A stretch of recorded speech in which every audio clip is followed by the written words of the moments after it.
If you want to be a winner, not only have to understand how to win, but to understand how to consistently win.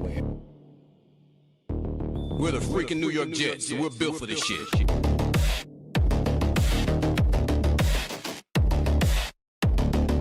That's our brand of football.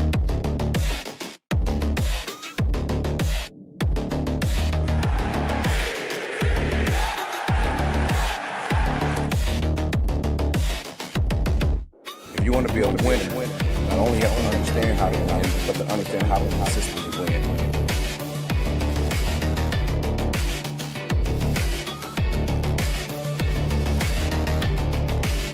We're the freaking New York Jets, and we're built for this shit.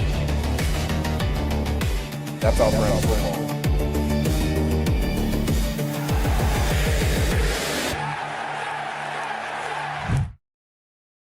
Good evening, and what a great evening it is.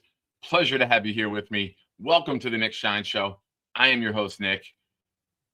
Big things going on in the sports world. Yankees are undefeated. 2 games with shutouts. Aaron Judge with 2 home runs through 3 games. Duke unstoppable, up 19 points. Loses? What a great time to be alive, ladies and gentlemen. You are watching the Nick Shine Show. And we have an interview with Aaron Glenn that we're going to get into. That's the point of the show. But on the Nick Shine Show, we will discuss everything and anything that I choose within the sports world. So buckle up. It's Sunday night. It's Shine Time in prime time. And I have a very pleasant surprise for all of you. Old man interneting has been corrected. I hope. Stick by. We'll be right back. Turn it up. Here we go. It's got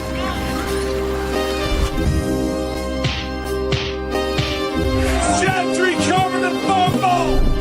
Any day, any night, we all shine, bro. First class shine time, the Nick Shine Show. Anytime on YouTube, if you don't know, the Nick Shine Show, the Nick Shine Show. Dim the lights, but it's still bright as Nick time. Day or night, this is his prime, it's Nick Shine. Proud fan, well defined, to get in line. Toe to toe with any show, he only got 9. The best show on YouTube, bro, is easy. We talk Jets all day, please believe me. Subscribe, you just gotta click a family. We not a click in 3D. You can see a beautiful DP. We see through the fake teams and the tea leaves. So we pray for a coach and a QB and hope that we close to the top in the new league. A toast to the host with the most, Nicky. Who, me? Any day, any night, we all shine, bro. First class shine time, the Nick Shine Show. Anytime on YouTube, if you don't know, the Nick Shine Show, the Nick Shine Show. Fantastic. Fantastic indeed. Now I can watch college basketball and enjoy it. I'm not going to lie. I sat down, I got home, had a great day out with my daughter. 35-21. They hit a 3 to make it 35-21. They were on a 9-0 run. I said, F this. I get up, I turn the laptop off, or I close that. I back out of that browser because it's on Paramount. I go to Landman. I watch an episode of Landman. I doze off for a little bit. I wake up. My phone's going nuts. My nephew's calling me, text messages.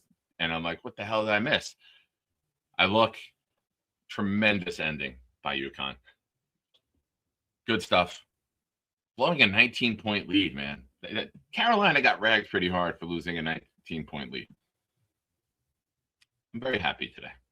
Good stuff. 2015 was the last time Duke won a game in the Final Four. Stuck one. Black Gypsy. Welcome to the show, my friend. I see you, Kyle Clifton, Eli here. We got Phil saying, been watching for a while. Just learned how to chat by creating an account. Looking forward to being part of the conversation. Well, Phil, welcome. Looking forward to your contributions. And we're going to get right into things quickly tonight because I believe I found the fix on why I couldn't share audio. Ladies and gentlemen, fingers crossed. And if you all collectively decide that you're going to fuck with me, I'm going to be very upset because here we go. I'm going to play a video and we're going to hope that we have some audio.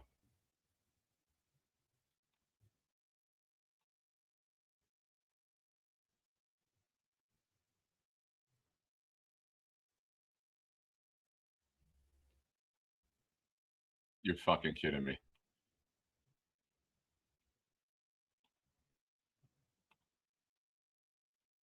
Are you fucking kidding me?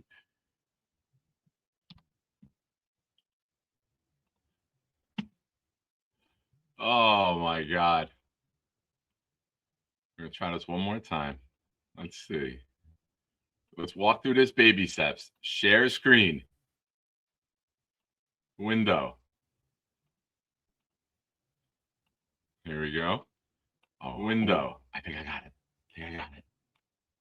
Aaron, I know you've There said we go. Geno Smith is a Jet. What Window. does it I mean to think I have got it. Geno back in the building? Aaron, I know it you've means said that Geno Geno Smith is a like Jet. What does window it mean to starter have Geno back in come the in building? and lead this Aaron, I know offense. you've Means said that Geno Geno, Smith. listen, he's done it, a couple of years. I mean, those years in Seattle when he was, I think, comeback player of the year. Man, he was up for MVP early in the season. There's no doubt in my mind that we brought a competent starter here in this team. I look forward to him getting in the building. So just to be clear, Geno Smith is the starting No quarterback. doubt about it. He's our guy. Okay. All right. Here's what we got. This is the thing that bothers me. Also, shout out to Old Man Interneting. We finally got it going. What a glorious day here on the program. Now, here's the part that bothers me with that clip. Did you not learn from last year? Every single thing that we've been saying about Aaron Glenn is learned from last year. We don't know who the backup quarterback is yet. We don't know who you're drafting yet. Why are you making grand statements and grand gestures? I got on this show a couple weeks ago when we got Geno, and I said, learn from last year. Don't go out there and make these statements that are definitive because you don't know how OTAs or training camp are going to play out. Go in there and say something simple. Don't commit one way or the other. And just say, here's what we're going to do. Right? Here's the PR answer as a head coach. We're happy to have Geno in the building. He's been a Jet before. He knows what it takes to thrive in the city. We're looking forward to having him be a part of the room with Musgrave and Reich and learning this system and competing for the starting position. And then they would ask, oh, he's not your starting quarterback yet? Right now, we're reassessing every position, and we're going to go with the best players that help our team win, and we'll eventually make those and announce those decisions. Right now, every position is open for competition. Simple. Easy. I get, as a coach, wanting to have your players back. You haven't even had a practice yet with Geno. You don't have to go make this, oh, he could start. He's great. He was an MVP candidate for the first half of the season. You don't need all that, man. Sometimes it's okay to not give the hype answer. Sometimes it's okay to just stab a microphone in front of you and not come up with an audio clip for everyone to run with. We're looking forward to see what Geno can do. We're looking forward to see how he works in the system. We're looking forward to the competition and see who rises to the top and who will represent the Jets as the starting quarterback. We're not there yet. We don't even have the rest of our quarterback room filled out yet. Simple. You can go talk to Geno privately. You can talk to your team privately. And you can say, listen, Geno's our guy. We're going to do everything we can to help him succeed. But we're not going to announce any starting positions. We believe in Geno. We think he can win the job. That's all great. That's fine. I want you believing in your players. But how you address your team should differ from how you address the media. It sounds to me in that audio clip, which finally works on this show. Thank you, Jesus, and thank you, Google, for telling me that Mozilla was the issue, not Nick Shine. But then Nick Shine was a little bit of the issue because I didn't click the tab when I changed browser. Whatever. It works. Be happy. I'm happy. Now, this is unnecessary heat and attention put on your team, put on you, and put on Geno. Because what if Geno looks like dog shit in training camp? What if Geno falls off the face of the earth? Now you have to come back and you have to reassess this. And you're going to have everyone saying, well, you declared he was the starter. Why did you do that? Like, you don't need unnecessary dramas with the New York Jets. You don't need to make these grand gestures and sentiments and statements at this point of the year. It's not Wednesday going up to game day and he had a bad game and you're like, we believe in him. He's our guy. It's not even April, dude. He just unnecessarily speaks. Ironically, as I'm on a talk show, I get it. You don't think I caught that? You don't even have to type it. I know who I be. Yeah, Kyle Clifton says, Gino's a pro. He's had a good career. We think he can help us. We think he'll be playing quarterback for us. Yeah, you don't commit. What if he goes out there and he just is horrible and he can't complete a pass and he can't read a defense anymore and he's just throwing interception and his hand-eye coordination falls off the face of the earth? Now you got to go up there and deal with, well, you labeled him in March as your starter. What happened? It's unnecessary.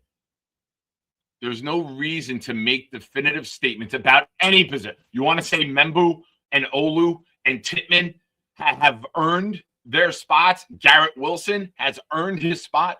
Demario Davis has earned his spot. I get that. It makes sense to me. Those guys have been Jets, and they have earned it. Demario Davis is coming in as your leader. He's earned it. Gino hasn't earned it at quarterback. Allow him to earn it.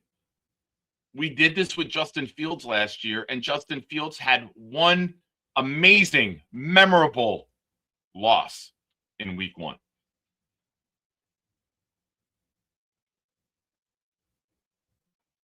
I just feel that every time Glenn gets at a microphone, we eye roll.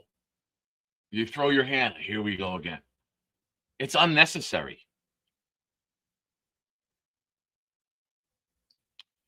Yes, but Mark, I get this sentiment, and I thought about this. You can walk it back, but it would lead to, once again, every statement he's made and every decision he's made getting reassessed and getting redirected. And that's what I want to avoid. Let it play out. There's 5 months before you have to play a game. 5.5 until September.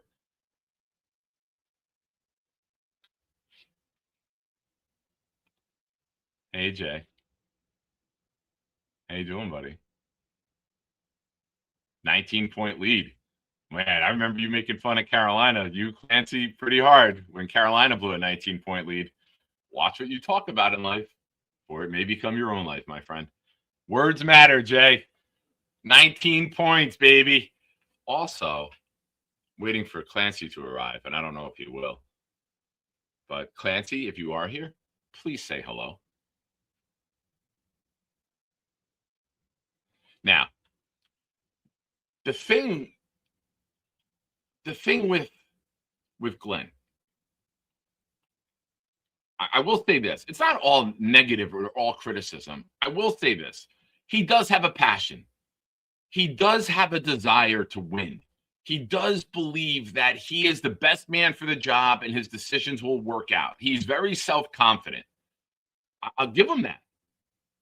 But you got to be better, and you're not a player anymore. You didn't make an interception right now. It's not time to be hyped up. It's March.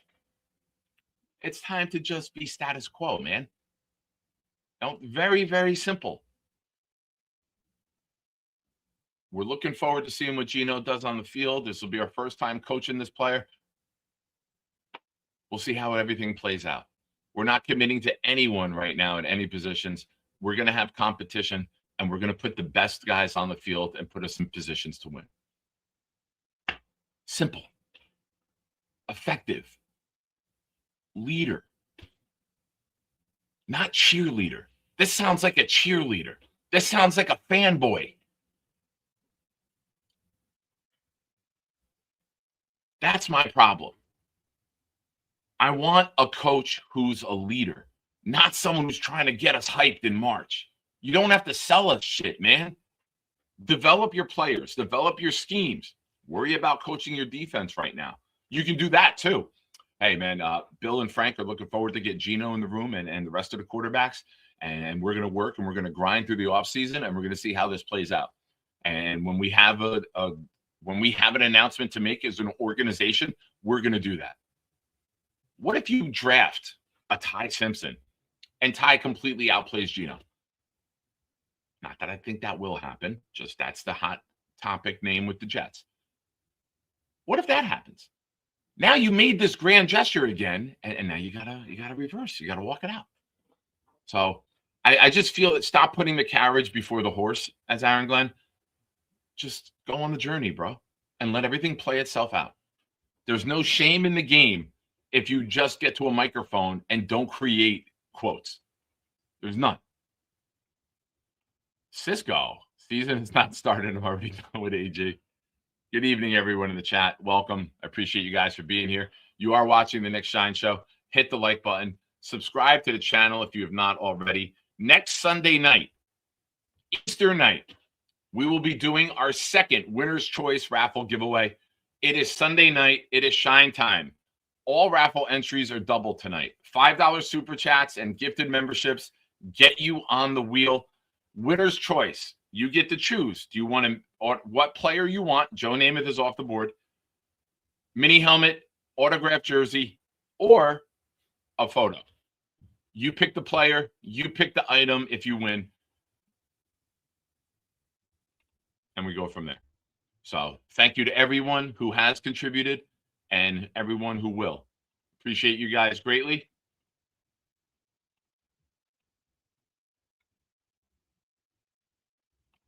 Owen says, this is such a faded take. He's stating the obvious. No matter who they get, the backup or in the draft, Gino will be the starter. How do we know how Gino's going to play? Gino regressed last year. I think we all hope Gino is back to the Gino that was in Seattle with 4,000 yards and almost 70% completion percentage. We want that. But guys can fall off the cliff and have catastrophic drops to their career, Owen, at any given time. And that's all I'm saying is you have to make this statement in March. You can do it in June when you get to OTAs and you see the live arm and you see that he's got command of the offense. There's no rush to do this today. That's all I'm saying. I'm not against the statement. I'm against the timing of the statement. I'm not against Gino. I just want to see Gino hit the field, hear the reports coming out from the players, coaches, everyone. Gino looks great. He's got a good command. He seems to know this offense seems to suit him. He's got command of the huddle. The players respect him. And then you can come out and say it. That's all. Because if he falls flat on his face and you got to redirect, it's another decision that Glenn made that we're redirecting from. The only decision that Glenn has made that worked out the first time was hiring Chris Banjo. Everything else has been, oh, we got to change that. I mean, I can go through the list if you want.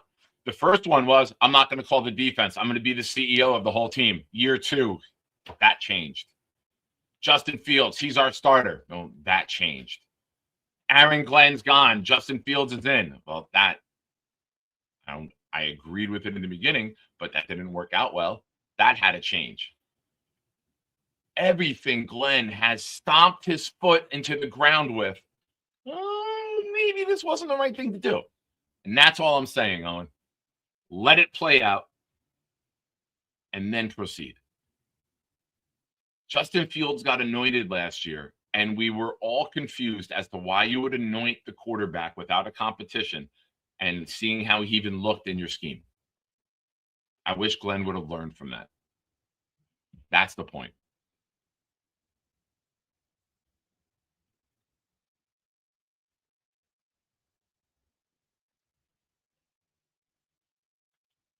And like I said, we don't know who's getting added.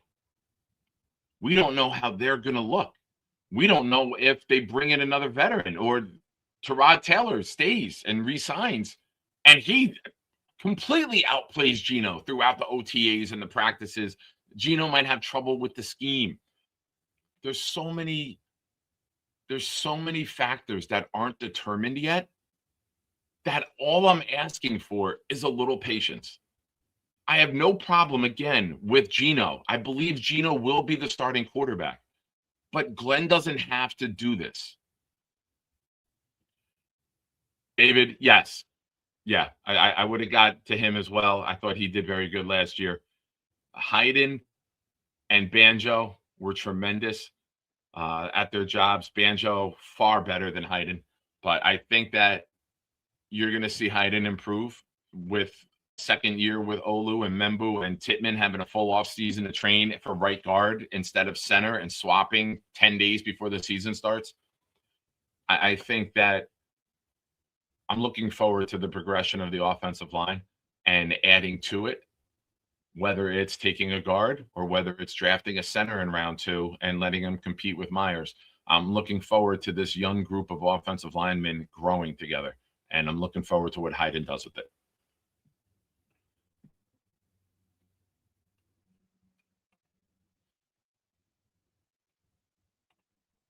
Owen says, you also allow Gino to take ownership of the team and the guys throughout. I think that would happen naturally, right? But that's part of what Gino will do, because Bailey Zappi and Brady Cook are the other options. Those guys aren't getting anyone together. Those guys don't have the bankroll to go bring people on a weekend vacation and for a week and throw in Florida or California or an island somewhere like many quarterbacks do. You know, I fully believe that Gino is going to do everything to be a leader of the team. Just, you don't have to announce it in March. We've been here. We've done that. It didn't work out. All I'm saying is learn from your mistakes. I'm somebody who for years said, I'm done drinking. I'm not going to drink anymore. We're to go back to drinking. All right. And then when I did it 3 years ago, people were like, you said this before. But over time, I proved it.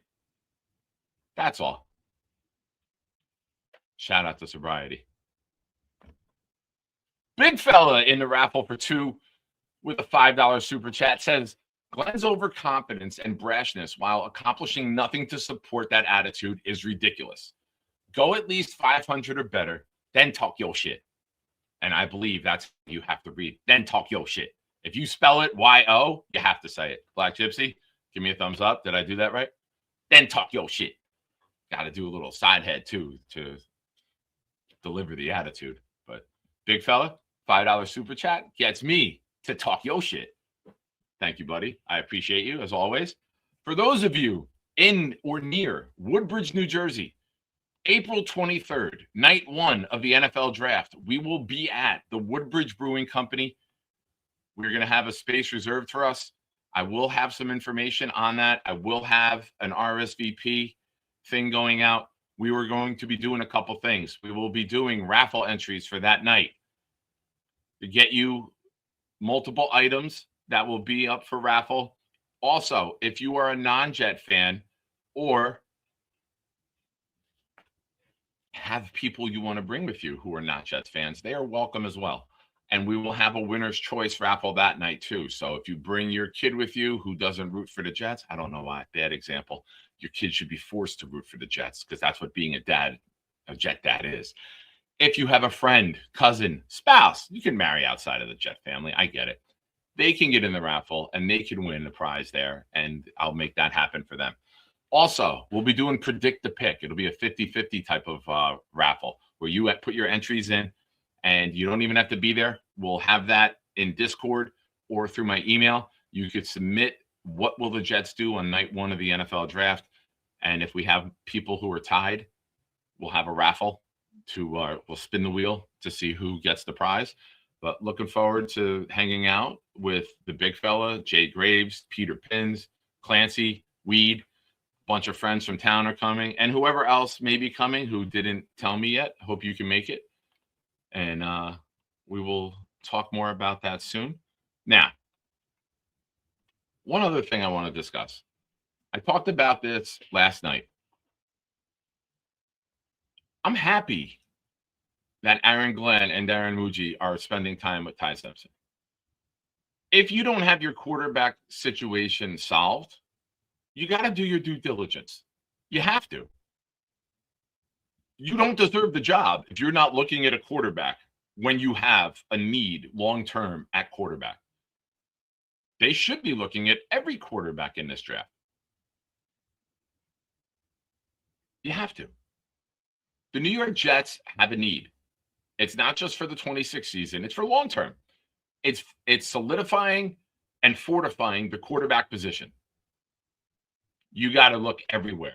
You got to see if you're Glenn and Muji and you are going to put your careers with the Jets on the line by taking a quarterback in round 1, you better spend every goddamn minute with him that you can. You got to know what he likes, what he dislikes, how he learns, how he eats, how he deals with other people. You got to see all of that. I have a question for you guys. Is my video glitching? Because this is why I don't use Chrome. Is my video glitching on the stream? I just got a message that I'm freezing every couple seconds. Give me some feedback as always. Let me know. No. Okay. Perfect. Thank you. Yeah. All right. All right. Let's do this. All right. Give me a minute. Play a video. We'll be right back. Let's see if I can make this happen here. Hey, all you shiners, it's time for something cool. I'm here to do my part. I'll drop a stinky fart. No chicken soup for you. I'm gonna eat it up. And then I'll do a show and talk about the Green Hornet. I got a new laptop. You know it doesn't suck. I'll need to keep it down when I'm making too much noise. My mom will pull the plug and Dennis smack my ass, and that will surely blow. Hey, fuckers, it's time for the Nick Shine Show. Yeah, I got a couple messages.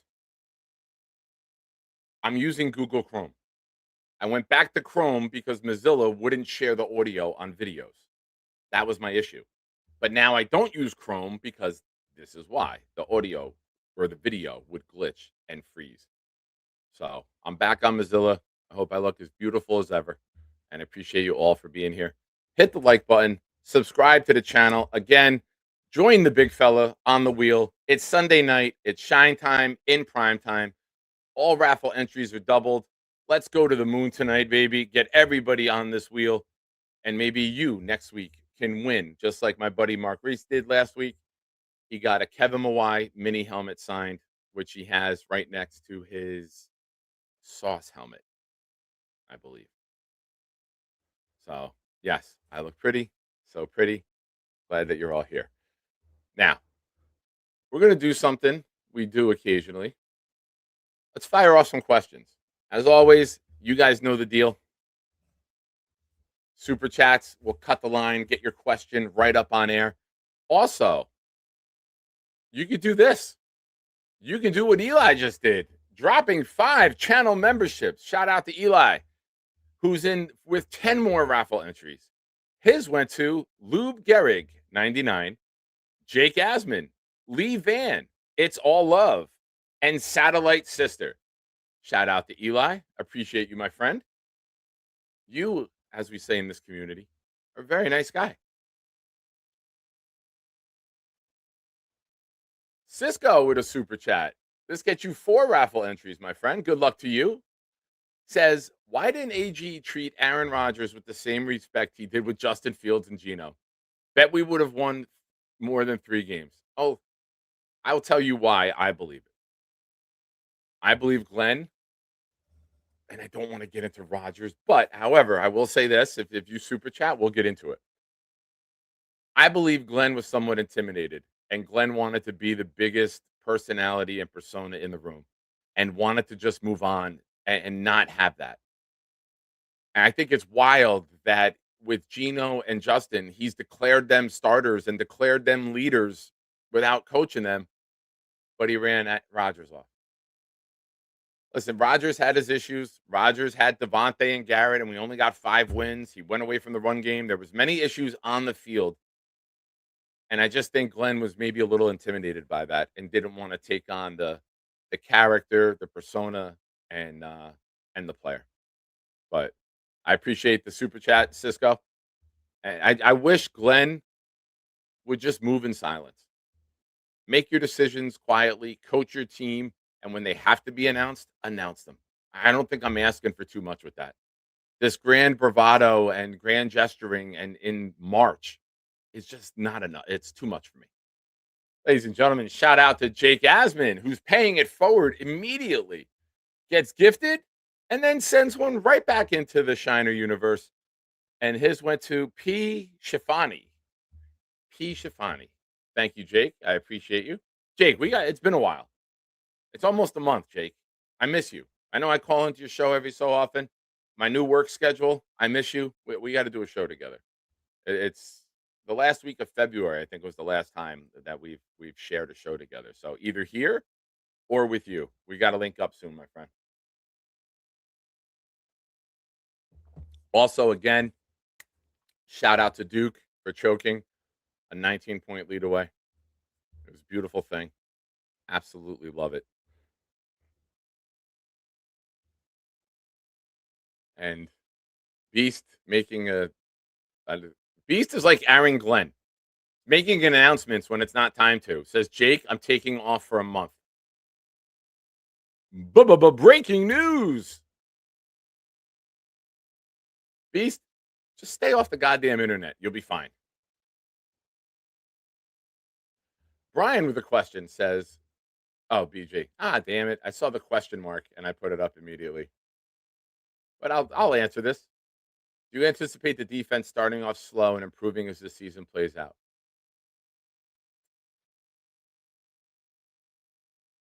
I think the defense could start out well because we don't know what this is going to bring.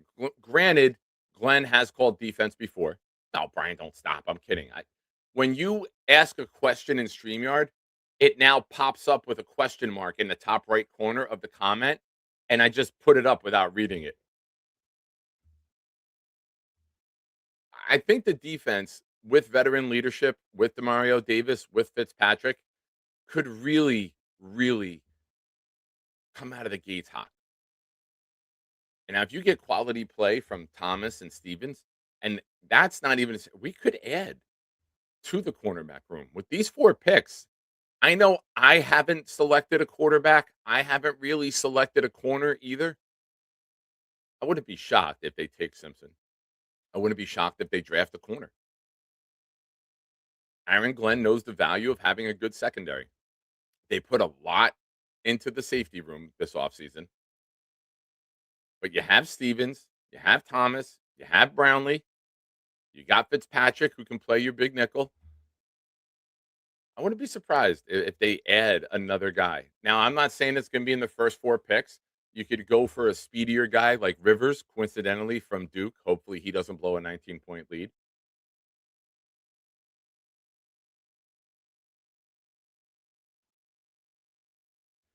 Gypsy says they will not start off well. It's going to be a shit show, at least 5 games until we see any understanding of this defense. Now, I'll counter that because I counter everything Gypsy says, and he does to me as well. If the physicality up front on this defensive line can free up Will McDonald and either Reese, who I believe the pick will be, or Bailey, for example, now you're looking at speed coming off the edge with power. And let's not forget the most important part of the Jets defense the last couple of years. Play with a lead. That would be nice. Allow Will McDonald to do what Will McDonald is supposed to do, get to the quarterback late in the game. I can't say it enough. You want to watch Will McDonald be impactful? Go watch Pittsburgh, Cincinnati, and Cleveland last year. He was a game changer late in the game. But breaking news, we weren't in many games late. He was nullified. He's not a run stopper. When New England puts up 35 points on us in the first half, do you think Will McDonald's going to have a productive day? Hell no.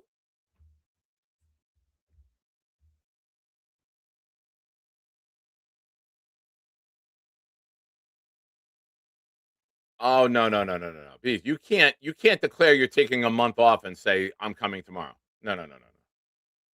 Also, tomorrow's not the last day of March. So if you're taking off April, technically you have 2 more days left. I can't even make sense of this right now, Beast. Gator, we don't discuss that guy on my program. Someone wants to make personal threats at me. We don't bring that guy's name up here at all.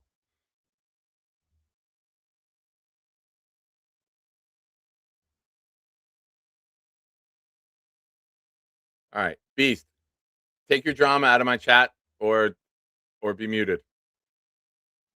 You want to discuss the Nick Shine show, Beast? Feel free. Otherwise, shush.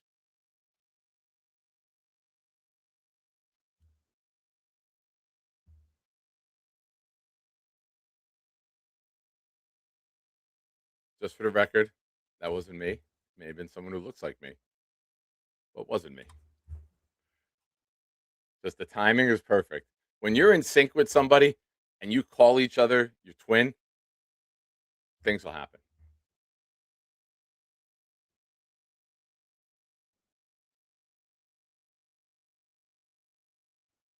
Call link is pinned. I believe I pinned it, right? Yes. YouTube did an upgrade, and now the pin is on the bottom of the chat instead of the top of the chat, for at least for me. I don't get that. Why is that doing that here? Oh well.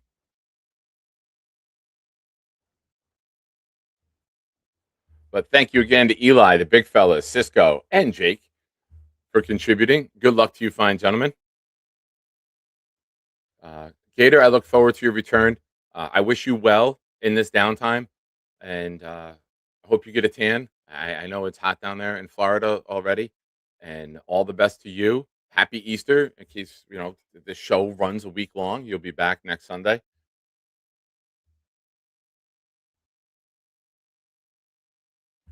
So the reasons I think the defense can get off to a good start is I fully believe that they have the physicality to do so. And when you're not getting bullied around, you can put your will and you can impose your will on the offense.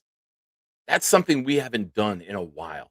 The last time I remember doing that was with the Sons of Anarchy, with Wilkerson, Richardson, Harrison, and then they brought in Leonard Williams.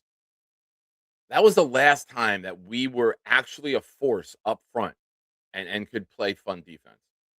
Now you have guys who can create situations for third and longs. Third down is so important in this league. And we've been doormats on third down for quite a long time.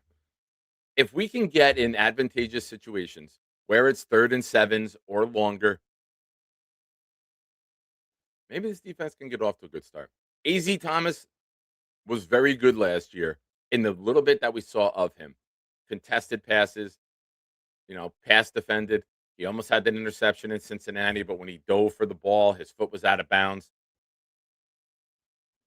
Stevens, I would love to see you get a turnover or two, man. He did very well from week 3 on. And I think pressure up front could allow these guys on the back end to play better.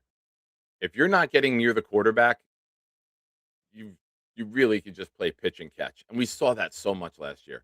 So I think not knowing how we're going to attack and not knowing where we're going to attack from, and if you have Arvell Reese, you don't know how he's going to be utilized early in the season. I will take the opposite side of Gypsy with this and say, I think we get off to a good start defensively. Or maybe we get off to a good start in games until the other team sees what we have going on. And that's where it's on Glenn to make the adjustments, right? How many times have you seen throughout the years? Brady, Mahomes, they don't go down the field and score right away. They see the punches that the other team is throwing. They make their adjustments, and then they capitalize. Same thing goes for a defense. You can throw your best out there in the first quarter. Offense is going to adjust. They get paid to make decisions and these adjustments as well. And now all right, we threw our best punch. They countered. Can we counter back? And then that's where the chess match begins. And I'm very, very excited that we have Demario Davis playing chess for us. That to me is just as valuable as anything we've done this offseason. You want to say we added a quarterback? Okay. You want to say we added all these pieces to the defense? Okay. Demario Davis's brain might be the most important thing that we've added.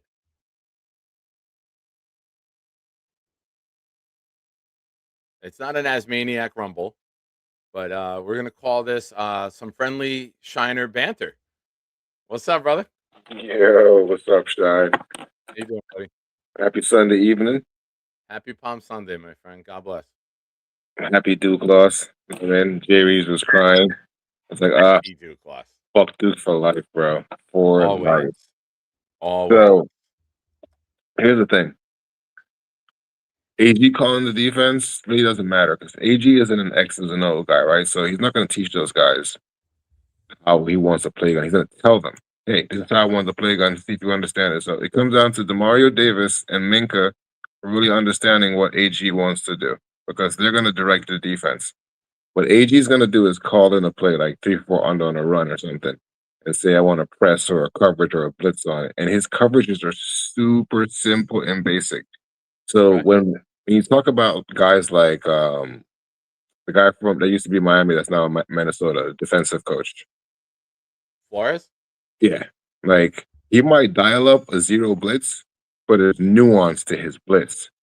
He has guys backing off where they should be, like understanding their roles, because when you go zero blitz, everybody has to understand their role. Somebody has to be back there, or you get broken plays. I think AG's defense didn't get good until you got Branch. Branch was like the anchor on that defense, to everyone. You too, Shine. This is my challenge to you. You need to go watch Detroit's defense. This for the last year when y'all said it was good. Watch an Aaron Glenn play call. You're gonna be baffled, bro. He calls blitzes at the wrong moments.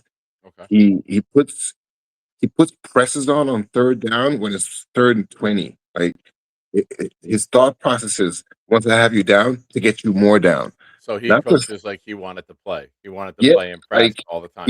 I'm telling you, like, Okay. and it's gonna bother people when they see it. So for everyone that has any question, because most of us haven't, I watched a good amount of games now of last year and Detroit's games because Jake brought on some guy from Detroit that was saying you should watch his games. I was like, I'm gonna watch his games because I've been shitting on him for a while, and I give him credit. So I have to give him credit first before I shit on him.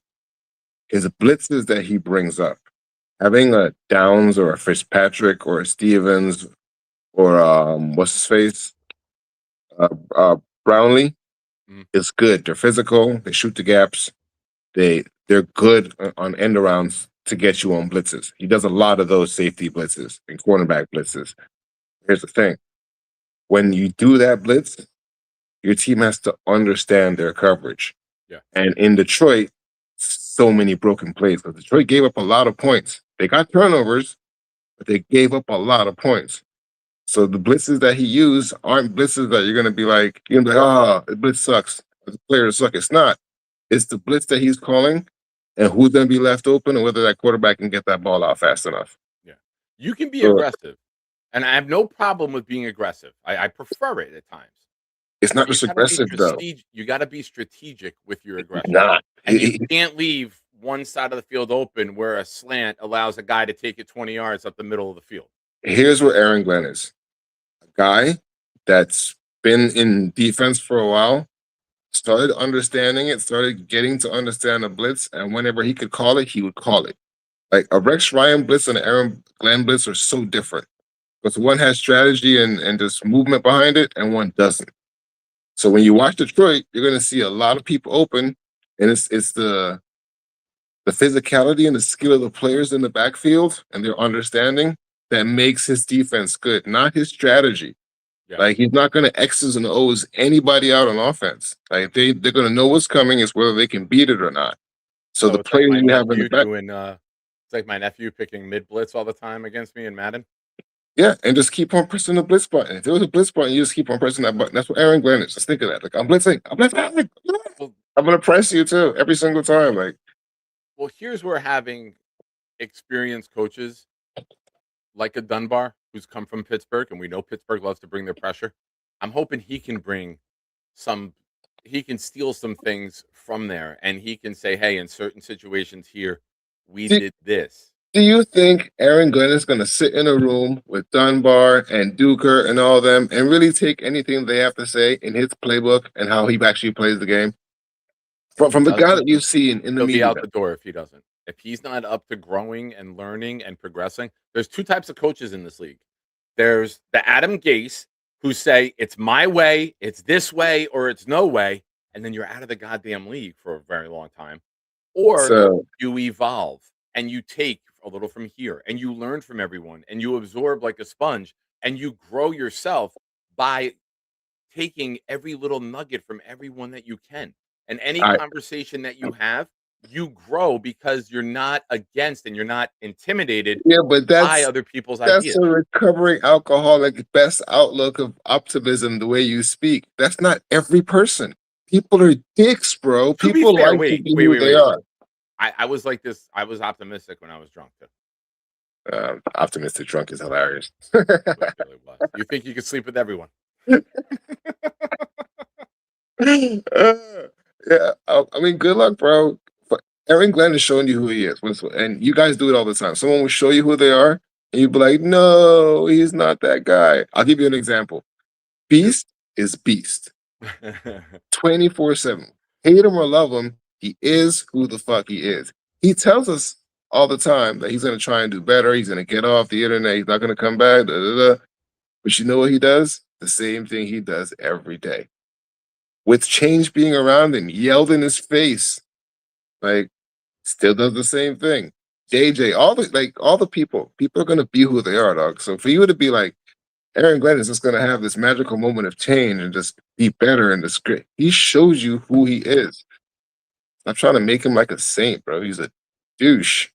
He's a douche that's not a good defensive coach. So it's like, got it. Rex Ryan was a douche, but he was charming and a good defensive coach. Yeah. You know what I mean? Well, Like you shout out can't. to you, Black Gypsy, for gifting a membership that went to Smitty from PA, my buddy Smitty. So thank you. All right. You're the man. Yes, sir. You're in for 2 entries next week, sir. Good luck to you. I will take what I can get. That's it. Like Now, every Sunday, I come to you for optimism. I come to hear what you have. I give the realistic side, and you give the optimistic side. Like we have to have balance. we do. We do. And I'm not against that. Like, if I was against that, I wouldn't put your calls up, right? Yeah, I know it's a give and take, and I'm not against learning from anyone. So I think Glenn has improved the talent. Now, Oh, yeah. a year with not calling the plays, sometimes you're better off in life, right? Like, how many times do you hear people say a little bit of optimism and what I did in life? When you take a step back, you can self assess. When you're in the midst of a storm, it's very hard to do that. When you're game planning and play calling and one game ends, the next game starts that night, you're breaking down film. Now, Glenn having a year not doing that, maybe there can be an evolution, right? Maybe he can step aside. Okay, I could do this better. Last time I did some things I saw Wilkes doing. When you're at the helm and you have a coordinator and you don't like what he's doing, you hope that you take those mistakes and you can learn. You can learn from good and you can learn from bad from people, and you can take those and make it a part of who you are. I mean, you can overcompensate too, trying to fix one problem and create a whole nother one. You're Like I'll give you an example of overcompensating. what's the bounty? Who's the bounty? Is that a bounty? Yeah, I don't know. Got a bounty on me? What am I, leader of Jess now? Oh, yeah, we get a $50 super chat. We're doing the fucking work. Good shit.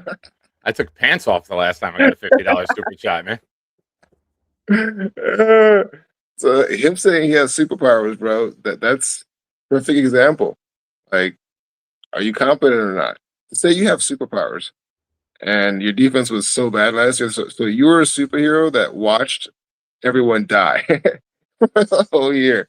And again, this year, I'm back to being a superhero. Last year, I took a year off, you know what I mean? Hancocked it. It's like Batman when he went to find himself. Well, hopefully he found himself and now he's good and we're going to get redemption Jets, bro. That's my theme for the whole year next year. Redemption Jets. And everybody that has something to say about it, like, yo, you're wrong. It's redemption Jets. And the whole team has something to redeem. All of them. The whole team. Other than Chris Banjo. Chris Banjo can be like, yo, I did it last year. Yeah. Eh? Kev saying if you have superpowers begs to be mocked. It does. It's another unnecessary quote and bravado that we don't need. Like if Means you're you didn't Aaron learn. Glenn, you need less fingers pointed at you and less microphones in front of you. And you need to go into the goddamn lab and just get better. Kev, That's if it. you're getting here late, and Ozzy, if you're getting here late, I see your comment as well. I recommend go and watch the opening. You'll see that I am definitely not a Glenn bootlicker. The comment shows you that he has not learned. So when people show you things, again, like they showed you it. You can want him to do something different, but this is what he's showing you. He's showing you that last year wasn't like, oh, I'm trying to cover for the players. Yeah. It's just who he is. Yeah. Like, and now he's doing it again. Like, hopefully, like I said, redemption Jets. Move in silence. That's not him. That's not him, bro. No. Like, And I Rex did it, but Rex dropped the number one defense in all of football. yeah, Rex but talked the talk, walked the walk, said we're gonna punch you in the fucking mouth, knocked you out, and kept talking.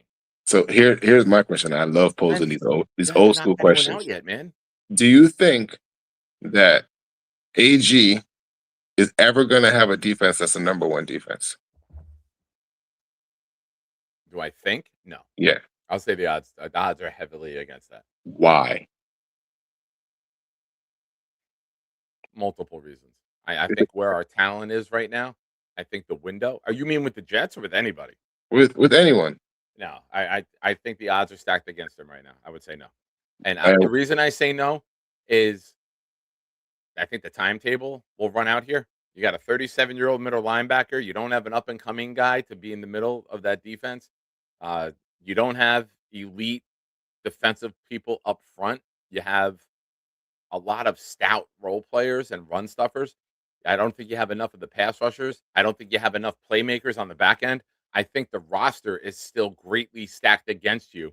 And if you can get to 16 to 20 this year, I think that's a tremendous jump. And part of that jump will be because your offense is improved with quarterback play and you're not on the field as much. Redemption Jet Shine. That's all I got for Sunday. That's it. We Redemption got to Jet. come up with a logo for you. Yeah, it's so much stacked against them, bro. Like to be optimistic is like kind Yeah. of funny, but there's so much It's stacked March. against them. It's March. You know what I mean? I can't check myself out of this in March. I just can't do it. Like I want to believe they're going to find a way, and I'm going to list all of the. And most some of them could be impossible. I realize that. I'm not saying all this shit's going to happen, but if Reese can hit the field like Parsons did, It's gonna take them a while. I know, but if we can see that Reese is going to be a guy who can be in the discussion for Defensive Player of the Year for the next several years, I think that can really help this team. If the offensive line continues to grow and Titman and Membu turn into a dominant right side and we actually start running the goddamn ball behind them and use that aggression, we can do some better things. Gino gets the ball out of his hands, so a guy like Garrett Wilson, more than 5 yards downfield, and it's now he's in space where he can make one freaky ass move and beat the safety. All right. You know, I want to be in a position as a team this year where if you get that one freakish play, whether it's from Brees or whether it's from Garrett, you can end up winning a game. Either way, I the game think should be the better goal this is- year. The Be in game should be with better 5 this year. minutes left. That's my goal each week. I don't give a shit Yeah. really the wins or losses. If you are competitive with 5 minutes in every game, you're going to win some games. That's just the way it's going to work. You got a veteran quarterback. He's going to be able to do a 2-minute drill, get you in a field goal range, be in the game with 5 minutes left, and see where the chips fall. When does the schedule come out?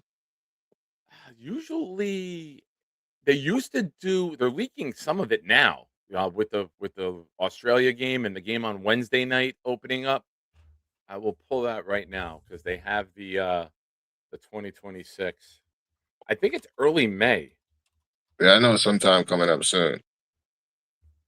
All Like right, normally let me it's like check right after. NFL Yeah, schedule it's release date, after the May draft. 13th. Yeah, It after the is. draft. So as of right now, we have the kickoff game in Seattle Wednesday night, September 9th.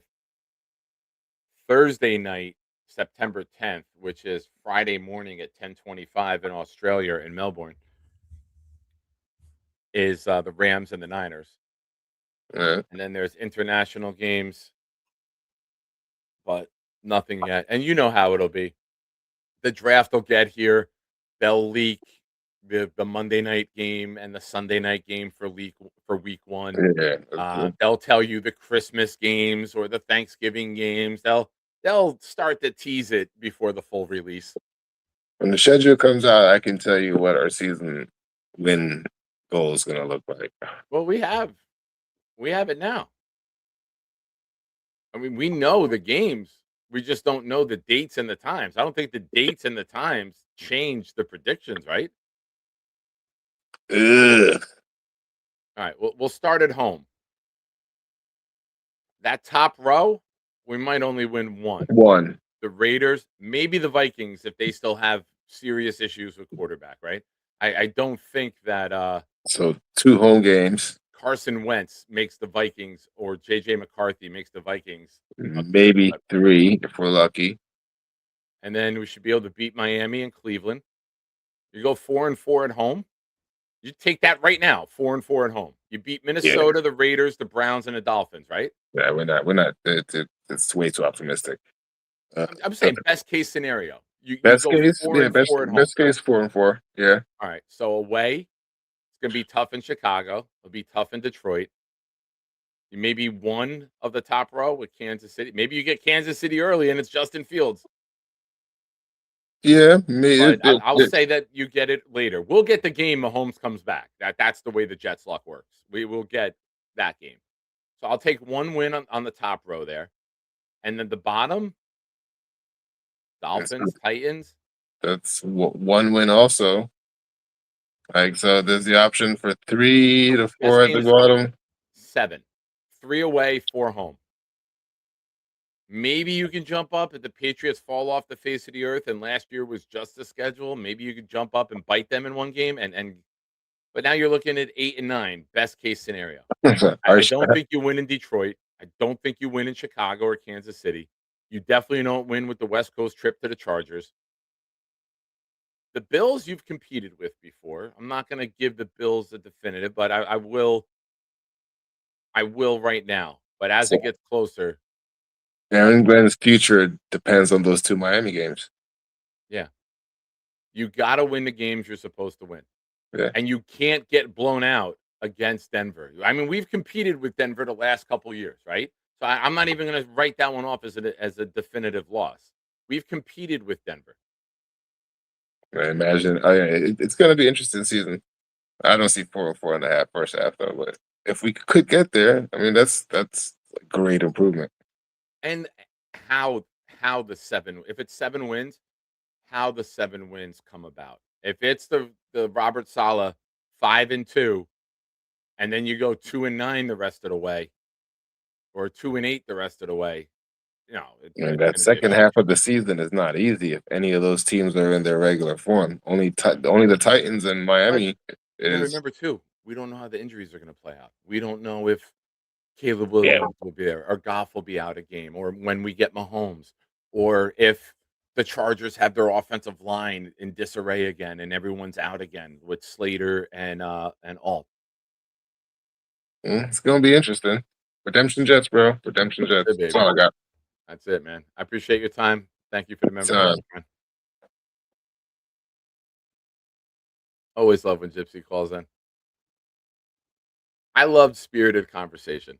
I really, truly do.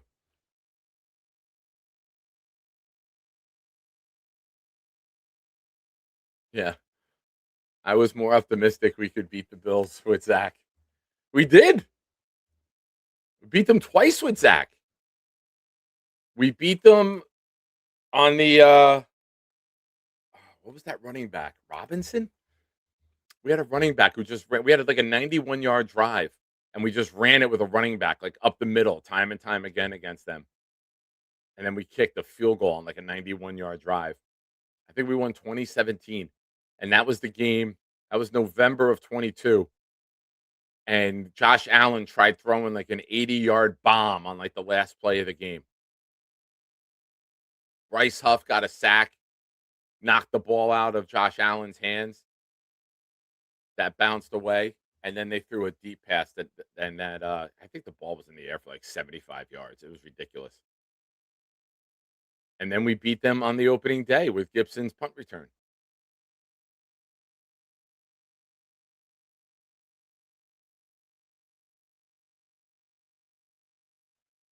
Cisco says, I don't know if I have any Jets, if I have my Jets goggles on, but Redemption Jets think we can do it. Yeah, Cisco, listen, this time of year, man, if you can't be hopeful at this time of year, this probably ain't the show for you. Not you, just in general, right? Like if you can't start to look at the additions that we've made, the draft picks that we have, and start to believe. Listen, I'm not saying they're a championship team. I'm not saying they're going to win the division, but I think they can compete. And if things go right and they're healthy, the Dolphins twice, the Raiders, the Browns, the Cardinals, I think they can beat their contemporaries. And then if you get lucky and the ball bounces the right way, maybe you can jump up and bite the Bears. Maybe you can get one from the Patriots on a bad weather day where everything goes your way and they're the team making turnovers. But we don't know the weather. We don't know the injuries. We don't know the timing of playing these teams. Do you get Kansas City without Mahomes? I think the league would be very wise to give us Kansas City week 1. I think it would be a great storyline. It would be one of those week 1 storylines where Justin Fields faces the Jets with Andy Reid. Can Andy Reid turn Justin Fields around? Was it the Jets that made Justin Fields bad? There's so many fun storylines with that matchup. Also, I don't want to see Mahomes. Granted, that defense has been a problem, but they would lean heavily on the run with Fields, right? They got Kenneth Walker. They would lean heavily on the run. And we're building it to stop the run. Now you can put Justin Fields in passing situations. Maybe you get lucky.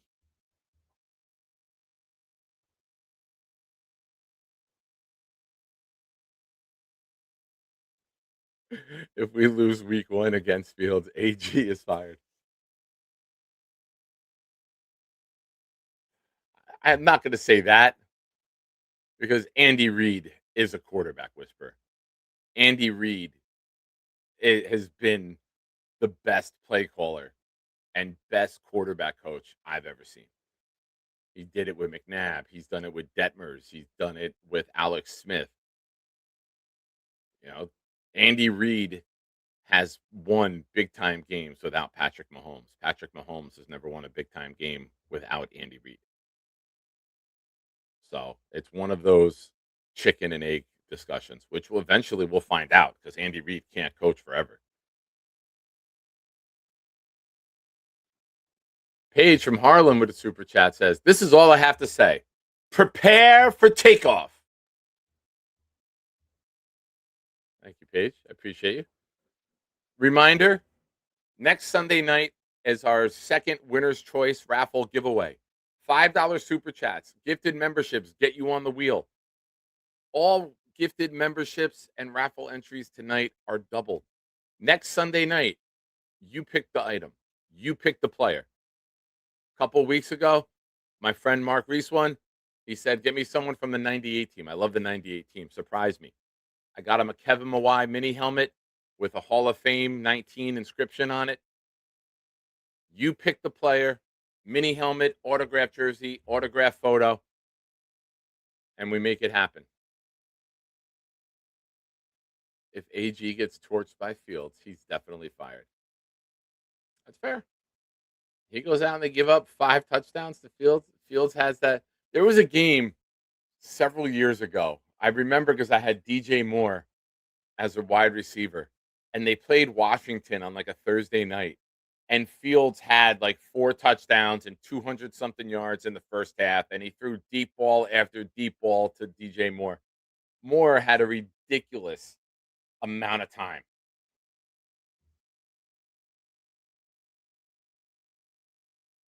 He had a hell of a game.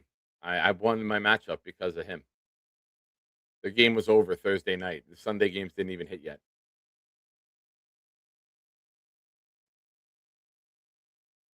Big Islander fan. 80% they open up against Salah. Yeah, that's another storyline too. But you know what else would be a good storyline for that? A Thursday night game. Robert Saleh against the Jets. Aaron Glenn replaced Robert Saleh. Now Saleh's here. That's one of those third week Monday night, Thursday night games before either season gets too bad. I think you're going to see that as the Thursday night matchup. I think that's an intriguing enough matchup.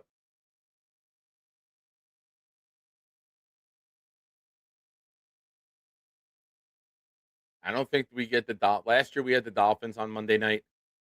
I think the Titans would be our Thursday night game this year.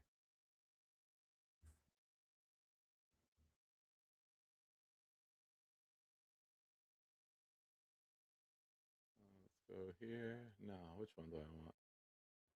There we go. I don't think we're going to get. Oh man, maybe the Bears on a Monday night or Sunday night. You get New York and Chicago, two of your bigger markets, on in prime time. The Cardinals are going to be a 4:05 game on a Sunday. Patriots get an opener on Sunday night after going to the Super Bowl, and they bring us in. You have the Charger game, LA, New York. I'm sure NBC or somebody might want that game. If you can get that game early enough in the year before there's a fall off.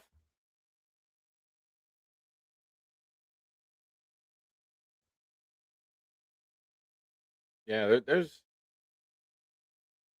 some options for a primetime game.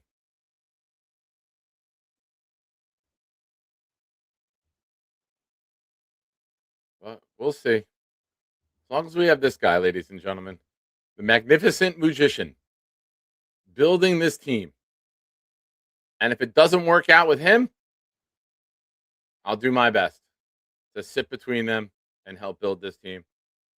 And if the worst case scenario, we have Charles Gorman, Michael Clemens, and Sauce Gardner leading the Colts to the number 1 pick. Jake says, I can promise you that NBC wants nothing to do with the Jets versus Chargers in primetime. I figured it's 2 big media markets.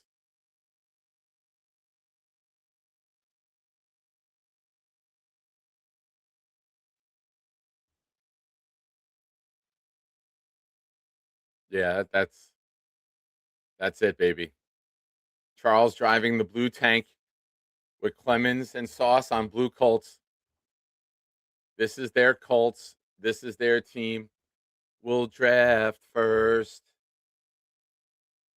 That's what we need, baby. Lots of L's. Lots of L's from Chuck and the Colts. But folks, call lines are open. Tom Ace, Sunday, 1 p.m. weekly, baby. Yeah, it's the old man's dream. When I was a young guy going and tailgating in my 20s and even the early 30s, I wanted the later games. I wanted the 10, 12-hour tailgates. Yes, that's how long they last. Sometimes the tailgate was still going from Friday or Saturday night. Yes, life was horrible. I was a very bad decision maker. But now it's like 1 p.m. By the time you finish the game, hang out in the parking lot, get home, it's like 6 o'clock. And you're exhausted because you woke up at 6:30 to get there for the lot opening at 8 o'clock, tailgate for 4.5 hours, get in the stadium. Now it's like, man, I want to stay home. I don't even think I want to go to a home game. If I'm going, I'd rather put my money into going seeing another stadium. I've been to 70 games, if not more, in this stadium. There's nothing else to see in this stadium. I want to go sit there in an empty, quiet stadium. I had a lot of fun going to Cincinnati. A lot of fun in Cincinnati. The crowd was great because they thought they were going to win the whole goddamn game, and then we snatched it from them right at the end. So it was a great experience. Yeah, well, Lou, you hate it because you're coming home from Atlantic City and going right to the goddamn stadium. Of course you hate it.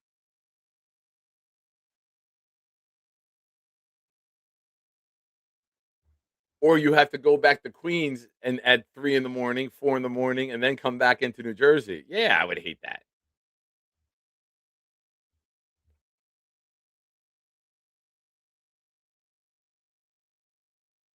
Oh, that's it, man. I keep talking about this, that for the Jets, the best thing to happen is say we win 6 or 7 games. We're picking 12th, and then the Cowboys and the Colts are both worse than us. And the Colts are a top 3 pick. The Cowboys are 8, and we pick at 12. And we have 3 of the top 12 picks. Jaden, not there. I'll never go to New England. I'll never go to Buffalo. I've heard too many horror stories. Jake has one himself. My buddies from my tailgate went up to Buffalo a couple years ago. One of the guys in the tailgate had a Winnebago, took it up there.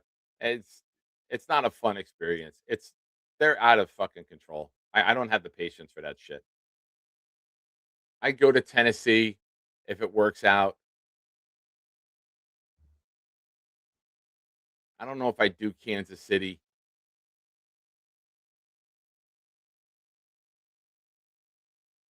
I'm hoping that the Tennessee game, it depends. Nick's not in school. Nick's birthday is September. He'll be 18 this year. I told him that we'll go to a road game around that time. Pittsburgh AFC Championship, January 23rd, 2011, was the worst experience I've ever had as a fan. I watched a Jet fan who was probably 5'6", 140 pounds, get assaulted and thrown. I grabbed the guy by the neck and almost pushed him over the deck. The cops and security come over. The security wanted to throw me out. The cop said, no, he's out. What he did to that guy, threw him, and the guy spun like a fucking helicopter. I never went back into the game. That was after we gave up the fumble, and I think we were down 17-0. I never went back to my seats. I paid $350 to watch the AFC Championship on like a 13-inch tube TV on a heated little alcove bar in the upper deck in the end zone where the bleachers are in Pittsburgh. It was fucking horrible. And then the worst part is walking out of the stadium pretending to be happy for them is to not get into a fucking confrontation. Like, yeah, go beat Green Bay. It's fucking disgusting. And all those fat little bowling ball women with their bad perms. Wait, Lou, Jake, you're going out to Pittsburgh? Watch. Every single Pittsburgh fan is going to be a 6'3" dude with a shaved head and a goatee and a Big Ben jersey on, or now it'll be a TJ Watt jersey, and it looks like they just curl steel all day. And they're all going to be walking with a fat little 5-foot bowling ball with a bad perm who has to duck waddle because she can't fucking move her fat, oversized legs. They don't scare me, Nick. They don't. How's that for an me. entrance, Lou? How's They that don't for an scare entrance? me. I know it's not a video, but how the fuck is that for an entrance? Beware don't of the scare fat me. bowling ball women in Pittsburgh. Oh man, I cannot wait for Pittsburgh though. But just wanted to tell you, there's only one quarterback I fear in the NFL, and that is Justin The Jet Fields. quarterback, because that's the only one that can beat us. Fields scares me because if we play him, remember, and Black Gypsy was just saying it. AG said he picked Justin because he was so hard to defend. Now he's the defensive coordinator, and we end up going to Kansas City, and I'm going to that game. I mean, they're a Jets fan out there. Definitely got to come. And then Justin Fields waxes us, like throws, runs, the exact way he needed to be used, and it just happens, man. That's exactly what the fuck is going to happen to us. Exactly. Lou, whoever the Jet quarterback is terrifies me because that's the only quarterback that can beat us week after week consistently. Yeah, I understand that too. But I pray to God we get to a day where we're not fearing who takes snaps for us, and we can't wait to watch somebody improve. and they match us up. They did it to us last year. They're definitely gonna. They did it with the Pittsburgh game, which was one of the most exciting games ever for me Yeah. until we And in a lost. game, and with Rodgers and T.J. Watt, and we had Membu, and he played tremendously, man. And it's Yeah. wild. I think it was New York Jets fans only on Instagram last week put a compilation video of remember, and it was like sad, like Saw that. piano music, and it was the highlights from Justin Fields in Week 1, and it's like, holy shit, man, what could have been? I noticed that like that trot that he has into the end zone. Did you see that? That was in the that Like he like had started getting a that little and- swaggy with it. He was feeling himself, dude. He was Mhm. having a great game. in training camp. He busted out a run, and I've never seen someone run so fast like that. I was like, Whoa. oh my God. Are you wearing Yeah. black and yellow right now? You have Nah, a black vest on? This or is they go- blue, by the way. This is blue. It's my Jets hat. It's blue. I will never wear black and yellow. I am a true Jet fan. And then, yeah, Justin, I was so excited. And one of the most upsetting times for me last year is when Justin hurt his toe. I was mortified. I wanted to finally see we're going to have this running game. We got this line and everything. And then I went to training camp the next day, and he was out there running around. And I was Jake, like, oh, shit. This is good. Jake brought me on the show that day as the toe expert. When Justin Fields hurt his toe, I text Jake. I'm like, I'm coming in now as your resident toe expert. And to think from going to the most upsetting thing for me last season was when Justin hurt his toe. Literally, I was so upset. And then my happiest moment was just now when they got a pick for him, when they traded him. So it's crazy how the season does change. That's why I think when you hit it on the head before, you can't know what the schedule, if it's gonna be tough for us or not, because you don't know the circumstances of any of these teams that we're playing. Do they have a quarterback? Is there a big injury? Things change all the time. Weather. So many things happen. So who knows? But when you look at that schedule, it starts to it makes me shake a little bit. So in Week 1 against Pitt, he went 16 of 22, completed 72.7, threw for 218 yards, a touchdown, averaged 9.9. His quarterback rating, his QBR was 76.7. His rating was 119.1. He only had one sack. He had 12 carries for 48 yards and 2 touchdowns. Crazy, man. Even when we lost, I was really feeling good still. And then that next game with Buffalo, he got hit and he was never, ever, ever the same. 3 of 11, 27 yards. Oh my God. That was crazy, man. To go to those games and to watch this guy not throw was. And then he wasn't bad in Miami. He was 20 Yeah. of 27 for 226 and a touchdown. And then he also had 7 carries for 81 yards. And of course, we both jumped up and went nuts when he had the 43-yard touchdown run. Because as soon as he broke to the middle of the field, I jumped up. My phone flies 5 feet in the air out of my pocket because I had the bowling shirt on with the pocket on it. You're going to come to the Miami gone. game this year, right? Hmm? You're going to come to the Miami game this year? It depends on the schedule. It depends And on does Black when it Gypsy is. live down there? I think Gypsy's near Tampa or Miami. I forget where he's. I think he was in Miami this week because I was. I know he says he goes to the Miami. This is the first year he didn't go to the Miami Jet game. Gotcha. But dude, I loved the hotel that I stayed at. I was right across the street from the Hard Rock. They had a shuttle that went over there. They drove me right to the stadium and dropped me off. Now I like to play a little blackjack. I'm not gonna lie. Oh, he is in Miami? Yeah. As long as that's not a Thursday game where I got to take Thursday and Friday. If I can just take Monday, I'll do it again. I love that trip, and I know Nick would love going on that trip as well. They're the nastiest fans. I think the Miami fans are the nastiest fans. I didn't have a bad bunch of these experience. stadiums. I saw like them trying to beat up some Jet fan. I had to run over there with a few guys. It's like this is crazy. We got the hell out of here. I didn't see anything, and I was by myself in that stadium for a while until You're bigger than most fans, Nick. You're a big guy. You wearing a big flowered shirt. Who the fuck wants to fuck with you? I didn't wear a flowered shirt. You had some, one of those. Maybe pull up the picture, Nick. I will. It was a big button down shirt. All right, something like that. It just my whole tailgate. He didn't look like a guy that someone would want to fuck with. That's what I'm saying. You're kind of, big. Where were we here? What was that fucking date? because you had the pocket, and that's where the phone was. Yeah. And that's when Tyreek broke his leg. And where do you think he's going to end up anyway, Tyreek? Oh, I don't know, man. Somebody's going to take a chance. There he goes. There's a fucking great picture too, by the way. There's a fucking tremendous picture I'm about to share with everybody. Here we go, everyone. Brace yourself. Brace yourself. Think of yourself as a Miami fan. This is when I really started coming down, and I was like, "Oh man, I look fucking skinny. I look fucking good here." He was pissed. He was leaving. We were very upset, and he's got this shirt on. And here it goes. Hold on. Now you're a little Miami. I had to go through my cell phone, and then send it. I sent it to Bill. Ladies and gentlemen, tell me this shirt doesn't look fucking tremendous. I got the Hard Rock Hotel behind me in the background.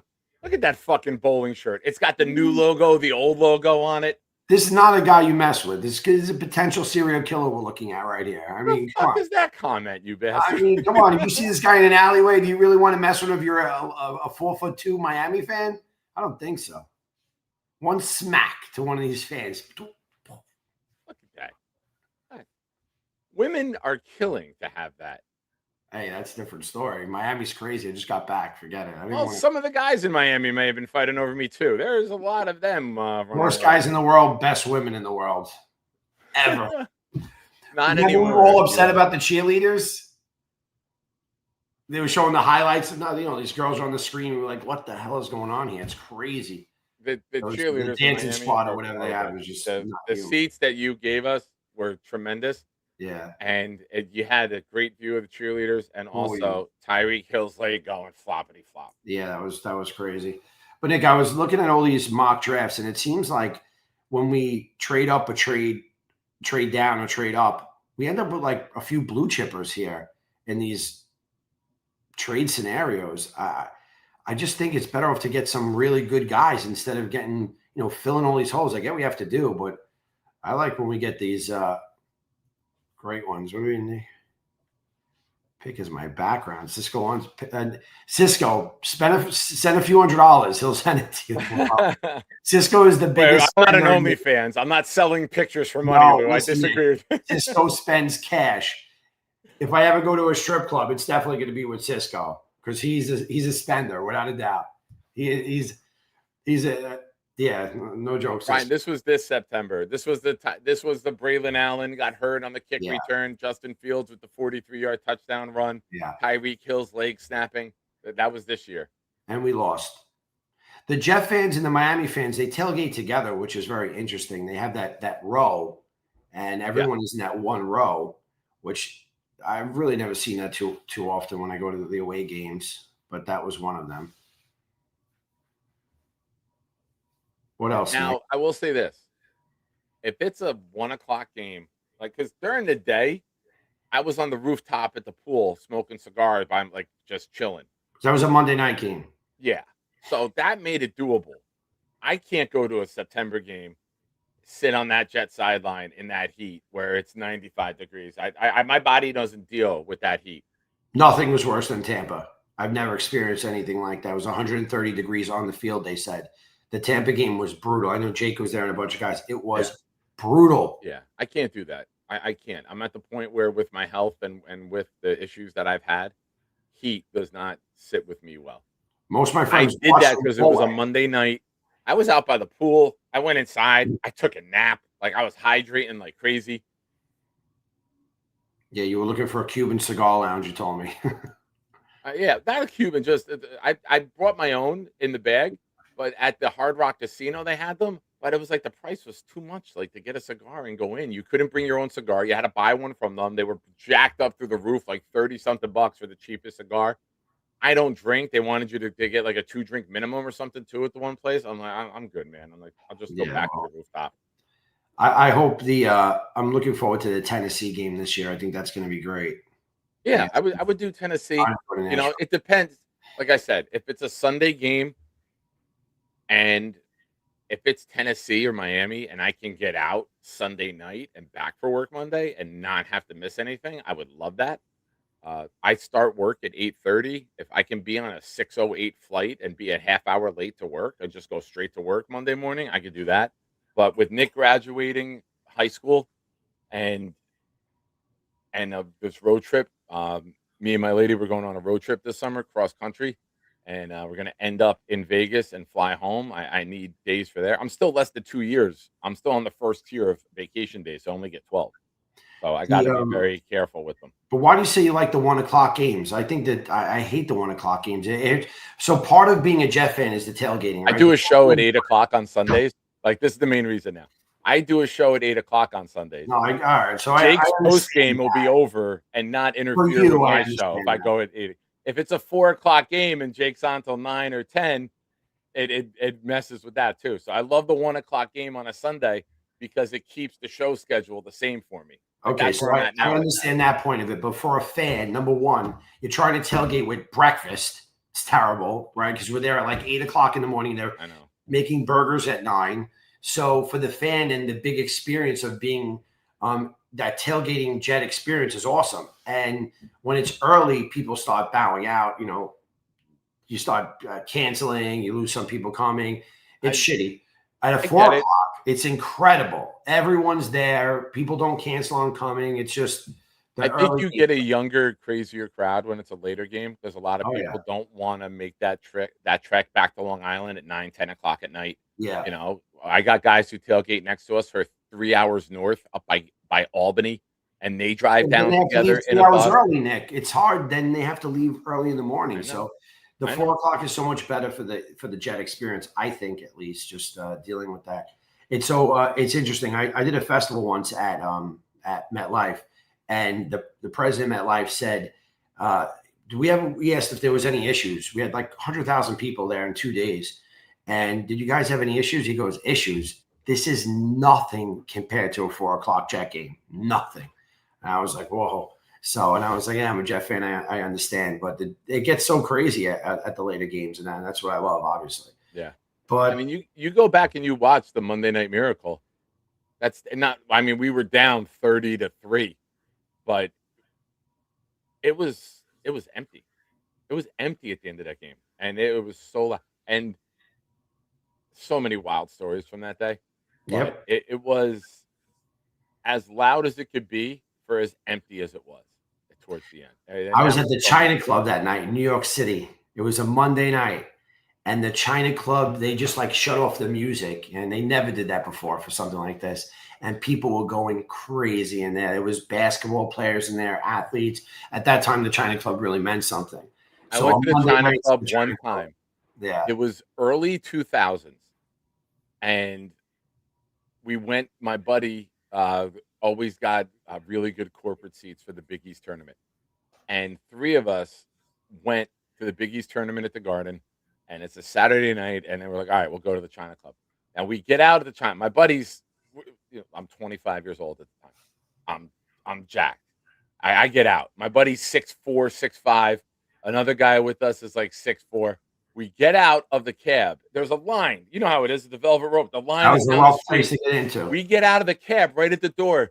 The bouncer looks at us and goes, guys, welcome.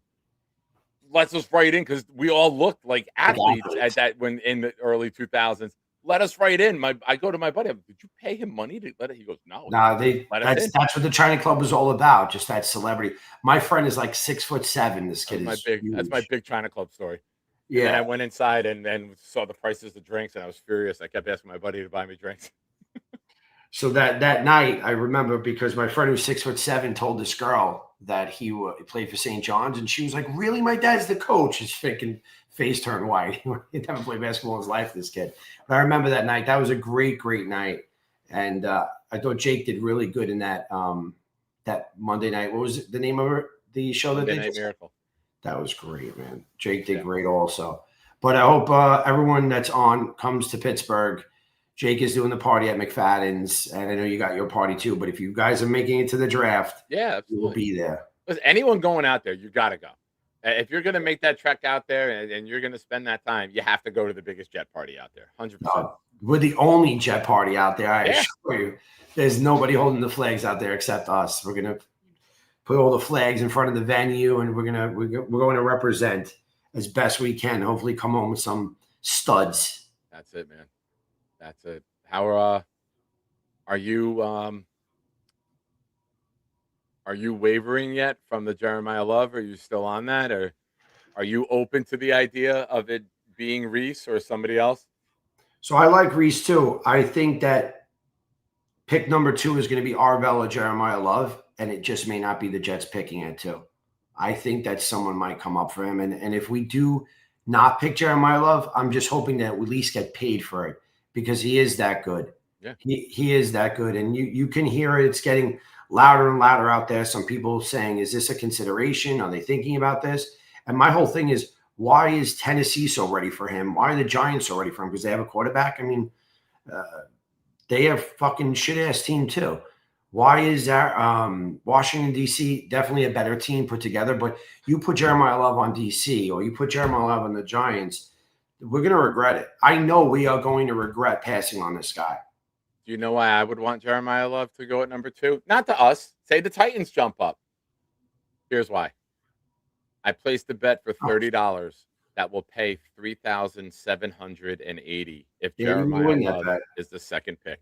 Yeah, I don't know if he's going to be a Jet though, but the other thing is, I think Breece Hall is not going to be on the team. I've been saying that forever. But Jeremiah is a great receiver too. So having him out there also fills a little hole that we obviously have a huge hole with this receiver situation. It's not handled yet. It's definitely not handled yet because they could take Ty at 16. They could. I'm not saying that's my pick, but they could. Eli, I won't buy drinks, but I'll get strippers. I'm in. Yeah, I mean, we're going to be in Atlantic City. I might only come home Bring with like Cisco. Just bring Cisco. Pay for everything. I hit that. We will have the greatest time. For those of you that don't know, after Thursday night's draft in New Jersey, I'm doing a party at the Woodbridge Brewing Company in Woodbridge. After that, we're going to head to Atlantic City. Yeah. If Jeremiah loves the pick, that's going to be a wild weekend. A wild party. Wild. Yeah, so I have a club out there. So any Jet fan is welcome to come on Saturday night. I'm going to be heading back on Saturday morning from Pittsburgh to make it to see Nick and do day 3 with Nick Shine. Yeah, we'll get together somewhere on Friday night. We'll watch the draft. Well, I'm going to still be there on Friday. I'm going to stay on Friday, Nick. I'm going to head back Saturday morning. Okay. I have a whole plan, but I just think we have too many picks in day 2 for me to leave. I'm hoping to see some shifting and moving around. All right. Yeah. Listen, we have the ability to not hear the word no. You know what I mean? That's huge. The trading up and we trading can go down. in there and say, hey, Crazy. Number 9 or 10, Cincinnati. Say Downs falls and he's at 10, Cincinnati. You need picks. We're going to give you 16. We're going to give you 44. We're going to give you 149. I think we have. I don't have the new pick thing up. Muji is making himself a legend, man. If he trades up and down this board, if he sticks in picks, okay. But if he goes up and down this board, that will be, the magician. Yeah. He's the magician. That's it. And that's the main thing. Say, for example, you take the Bengals pick at 10, and you give, all right, number 10 is worth 1,300. We're at 1,000 at 16. You could possibly get Downs. So you can give 16 and 44, which is 460. Nick, 16 and 44 can get up to 7. Yeah. So you can get a pick back from them. You may be able to get their 3rd back. Or even a 4th, whatever. So say you move up to 10 and you keep 33. Now you had 2, you have 10, and now you could trade back from 33 and recoup that other pick that you gave up. And now you just worked the draft tremendously in order to move up and then move back and recoup the pick that you used to move up. That's how you build a great situation. That's how you own the draft when you have all these picks. I think that the DC pick at 7 is a likely pick for us to dangle Brees because they do need a running back. So that's a big thing to hang in front of them, is to say, do you want Brees Hall? We want to move up to 7. And at 7, that means we can leave this draft with 2 Ohio State guys, Bailey, a Downs, a Tate, a Lemon. Who else could be there? Bain. 7's an incredible pick. Yeah. So if we stick and pick at 2 and come up to 7, God, it'd be crazy. I mean, they had Ja'Cory, Krosky, Merritt last year. 8 touchdowns, 800 yards, only had 175 carries, averaged 4.6. Washington had a good rushing attack across the board. You know, they ran for 2,200 yards and All I averaged hear is that they're looking for 4.7 a in running back. carries. I've heard that a bunch of times, Nick, that they're looking for a running back. Yeah, And I think that the Saints and Kansas City went out and got one because they realized Love was not going to fall to them. There was so many mock drafts in the beginning of the season, of the draft season, that Jeremiah Love's going to Kansas City. And then all of a sudden, all this talk came out about him. And then what happened? They realized it was never going to fall to Kansas City. And the Saints realized he's not going to fall to them. So that's how good he is. So hopefully we can either pick him or trade to somebody that wants him. Yeah, We need cash. you're absolutely right. Yeah, if I hit that bet, as soon as we get there, I'm playing a couple $500 hands of blackjack and trying to push that up. Nice. I'm glad you're on the Love train. Happy to hear it. I I'm think glad you're on Tennessee Love could train. jump. I mean, Financial- listen, I'm on the if I could spend $30 to possibly turn it into almost $4,000, sure, let's take a swing, right? If not, if it just stays status quo, the Jets pick Reese, I'm going to be happy. I spent $30 on stupider shit. I've gotten a burger in New York and paid $30 for it, so and got nothing out of it. So the hell, they have a couple. I think they have the top 4 picks right now on FanDuel where you can pick. The first one is minus 20,000 for Mendoza. The second one, I believe, is minus. I'm going to pull it up now. NFL draft. Arvell Reese is minus 230 to go at number 2. David Bailey is plus 230 at number 3. And number 4, Jeremiah Love is plus 140 to go at 4. So, like I said, if Tennessee does something ridiculous and moves up because maybe they think the Cardinals are going to take Love. Or the Giants or Washington. But Washington doesn't have picks, so it'll be very hard for them. Yeah. But we like 7. 7's not a bad pick. No. You can leave with a stud at 7. How about this? Tennessee trades up to 2. They take Love. And then you still end up with Reese at 4. And then you take some of those assets, move up, and then get Styles or Downs. That's the best. You move back, you move up. Like that would be tremendous working of the board by Muji. And that should make Jets fans lose their minds. Because now you move back, you still get the guy we all thought we were getting at 2. You get him at 4, you get 35, you get 66 on top of it. And now you take 16 and 35 and you jump up to Washington at 7. And if his Styles or Downs are there, you take them. And then you still have 33 to work with. 33. Crazy, man. It's and you crazy. have 66. Yeah. Magician, And baby. you have 40, Magician. you'd have 33, 44, 66. And you Wow. could still jump up if somebody starts to fall. You could go get CJ Allen in the middle of round 1 if you wanted to add Reese, Downs, and Allen on all 3 levels of your defense. Crazy. You could jump up and get a receiver or a weapon. You can go 33 and 44 gets you, hold on, let me do the math here, 460, 1040. So 33 and No, but you 44. won't have 44 if you trade up. No, if you take 35. Because if Tennessee, let me run through it.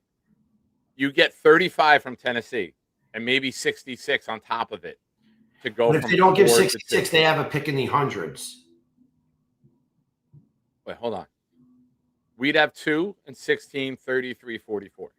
If you trade with Tennessee, they give you 4, 35, and 66 to make it work. So now you have 4, 16, 33, 35, 44, 66. So now you can maneuver and jump, and you can get all over the board. Yeah, now you have to trade up because you have so many picks. You can only take so many players, right? So now you're just going to go for better players. And you can come out. If you move back with Tennessee, you could come out. Say you move back up. That's the move, man. Say you jump back up. You can, if you could walk out of this with Reese, Downs, and Sadiq, and have 3 of the top 18 picks, and not touch any of the 3 ones next year, and you'd have 3 first-rounders in back-to-back years. Granted, 4 or 5 years from now, your cap is going to be wild, but still, you would have tremendous young talent on this team. Crazy. My goal really is to leave with two guys from Ohio State. I think that would be the goal, like the better guys. I think there's smaller guys from that team, but if we could leave with 2 Ohio State guys, I would love Tate. I wish we could get Tate. At 7, he could possibly be there. He could possibly be there at 7. Good. If the Giants go Sonny Styles, yeah, Cleveland might take him at 6. Cleveland might just say we can get a lineman later. I think Cleveland is the place where Tate goes. If I had to do a top 10 mock, but Cleveland could also take a Bain or a Bailey. I mean, it's not in. You line them up with Myles Garrett, and that's a serious situation. Yeah. That's a scary situation. Myles Garrett and Bailey on the same team, or Bain, they got to be thinking that way also. And they do need a lineman. They do need an offensive lineman. And a lot of the mock drafts, they're taking an offensive lineman. I've done like 100 PFF drafts at this point now. I'm sure. Literally like crazy about it. I can't believe how obsessed I am with it. It's scary. It's fun to play it out and see how it goes, right? I'm sitting in a nightclub and I'm on my phone and like think I'm texting someone. I'm doing PFF fucking draft. Like, ooh, missed out on Tyson.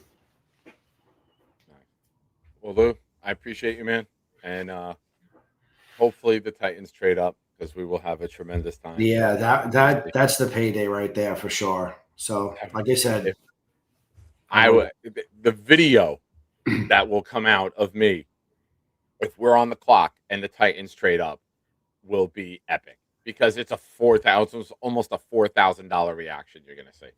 Is there a different sound when there's a trade?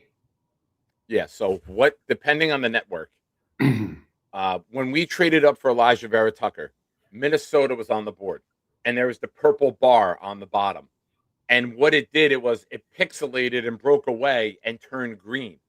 And before the Jet logo was even revealed, I had slammed the table and stood up at Miller's Ale House in Woodbridge and said, "We got AVT." I went outside, was making calls. I didn't even hear the pick get announced. I knew we traded up for Elijah Vera Tucker. I knew it. So the colors or the sound, what's the chime? Is there a different? Because I got to get ready for this. I don't know. I don't know. That I don't know. That I don't know. You could probably Google it and watch the video of that pick happening. Crazy. Like they'll announce we have a trade, and then it'll go away, and then the new image will pop up, and then they'll come up and announce the trade. I think we're going to be all we didn't have much excitement. It would be fun.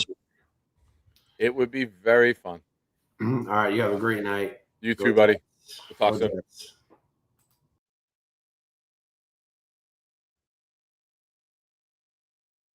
Derek says there's no chime, just a color change. All right, here's what we're going to do. I can't do trades, but we'll do a fun round 1 mock, and I'll pick every team.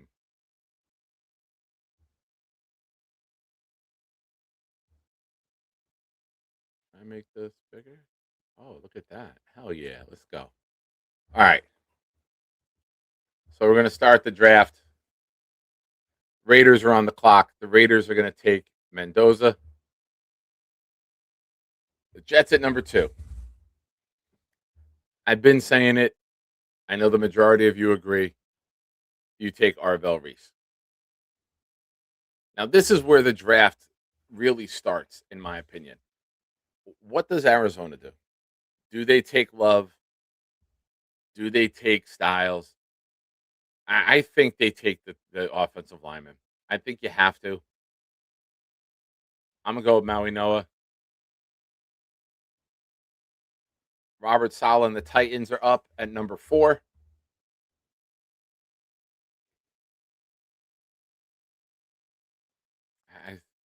As much as Salah would really love Bailey, I think that I think they take Love.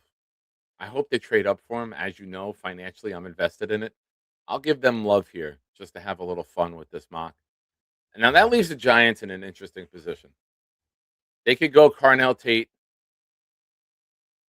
They could go Sonny Styles. They could go Caleb Downs. And I've been saying this since the minute Harbaugh got the job. Harbaugh knows the value of an elite middle linebacker. He had Ray Lewis. He had CJ Mosley. They drafted Patrick Queen. They put premium investments in Baltimore into the middle linebacker. You got Carter. You got Burns. You got Lawrence. I believe the Giants' pick is Downs or Styles. If Styles is there, I'm going to give them Styles. Number 6 with Cleveland. I don't think they take Ty Simpson. They can use offensive line help, but I think they can get that with their next pick. I'm going to give them Tate, and I think they get a great receiver. Whether it's Deshaun Watson or Shador that wins that job, you need more weapons on that offense. You've added a couple additions in free agency to your offensive line. You have another first-round pick. You have no trades, Lou. I can't trade on this. I'm sorry. I said that earlier right as you were exiting. This is PFF, and I don't pay for it. You have to pay for trades. So at 7, I really believe if Styles is there, Styles is their pick to replace Bobby Wagner. But I think they take Caleb Downs. I really, truly do. I don't think he gets out of the top 7. Granted, this would be a great place for the Jets to trade up. Ladies and gentlemen, Cisco gifted 5 channel memberships. Thank you, Cisco. I appreciate you, my friend. They went to Derek the Cop, Jet Up Buttercup, Dana Russell, Freddie McKnight, Ernesto Jimenez, 1269. Thank you, Cisco. I appreciate you. You're in the raffle for 10 entries. Also, folks, don't forget, tonight is Sunday night Shine Time in prime time. All raffle entries are doubled. It's the best week of the night to gift. Thank you to Cisco, and thank you to everyone who's gifted so far tonight. Good luck to all of you. We will be having our winner's choice raffle next Sunday night.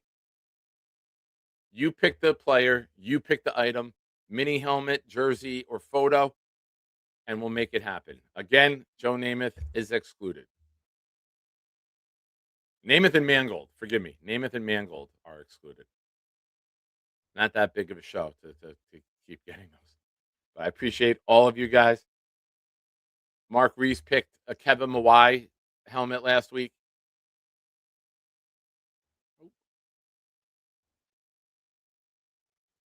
Cisco, Dana Russell hates me. Oh, I don't. You're a nice guy.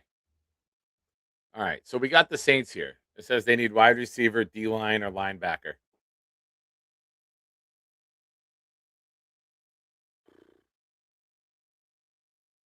I'm going to give them David Bailey. They just need elite talent. I'm going to give them Bailey, which now leaves the Chiefs. And I'm going to give the Chiefs Kenyon Sadiq. I don't think the Chiefs plan on picking up here very often. And Kelsey looked slow and old last year. I don't think Noah Gray, the backup, is an elite weapon. But Mahomes needs elite weapons, and I think Sadiq could be that. So I'm going to give them Kenyon Sadiq at 9. Bengals at 10. Guard, D-line, linebacker, or safety. I'm going to give them Vega. I think Vega is in the discussion with Quentin Nelson as one of the best guards in football very quickly. We know Joe Burrow's an elite quarterback, but you got to keep him healthy. And I think Vega does that. Dolphins at 11. I'm going to give them Delane. I know this is causing a fall for Bain. It's not planned, trust me.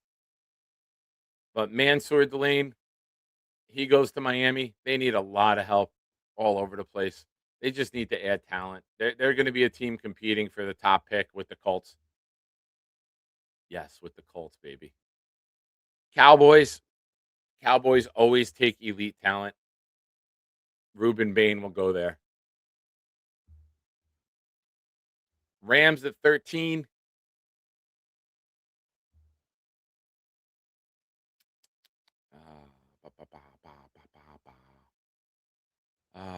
Rams at 13.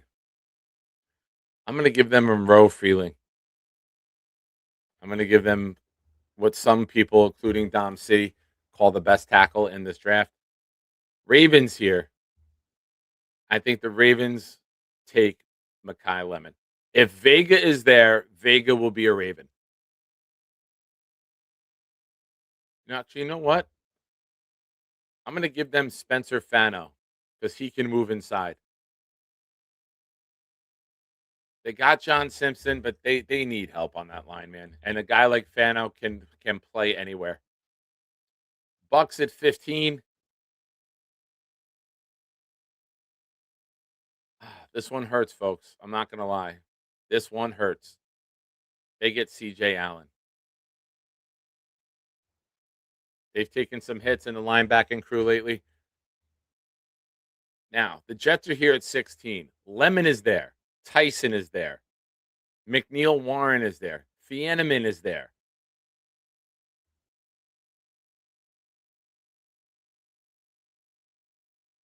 I think Aaron Glenn would have a very difficult time passing on Fieneman. I really do. I think Glenn would go nuts to have a player with that speed on the back end of his defense. It's a great consolation prize, but I think Lemon would be the pick. This is a great position for the Jets to maybe slide down a little bit. If Fieneman, Lemon, Tyson, McNeil Warren, if you have two receivers and two safeties available here, you could see them slide back a little bit.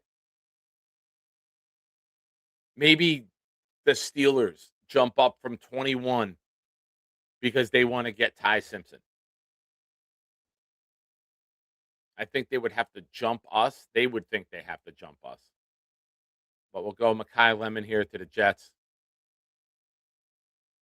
Detroit, they've taken a bunch of hits on the offensive line.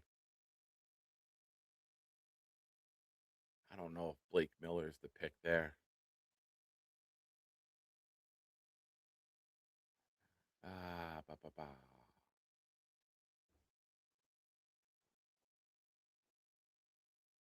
I'm going to give them Caden Proctor because I know he has flexibility and he can move all around.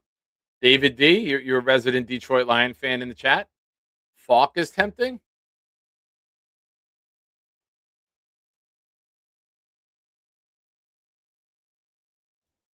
Dave, your call. I was going to go with Caden Proctor. You tell me the pick, David. Falk or Proctor?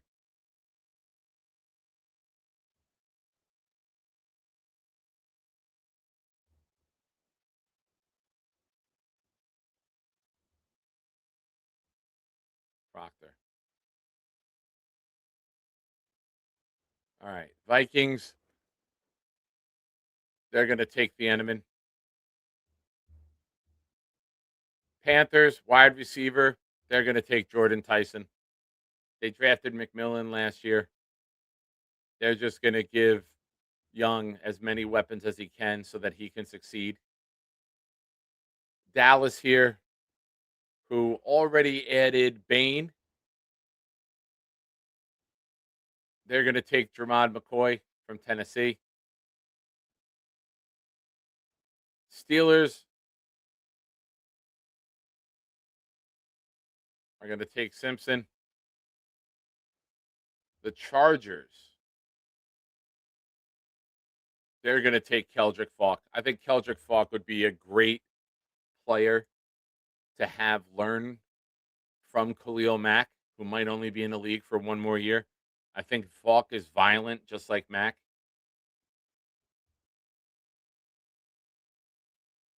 Eagles.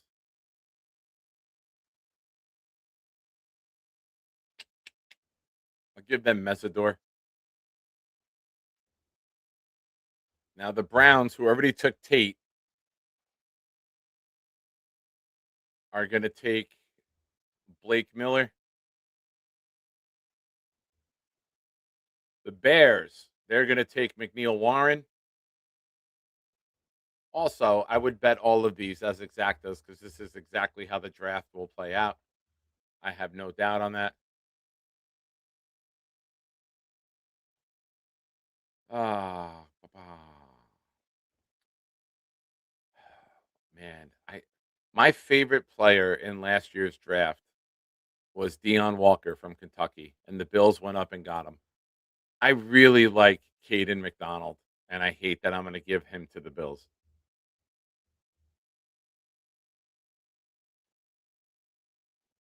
Ah. 49ers just lost Bryce Huff, who retired. They're going to take Cassius Howell, get another speedy guy to complement Bosa in the pass rush. Texans with a running back, center, guard, D-line. I'm going to give them Peter Woods. Chiefs, who already took Sadiq. They're going to take TJ Parker. Actually, no, they're going to take Omar Cooper Jr. They're going to add Cooper Jr. and Sadiq to Mahomes. Good call, Eli. I just came back and saw that.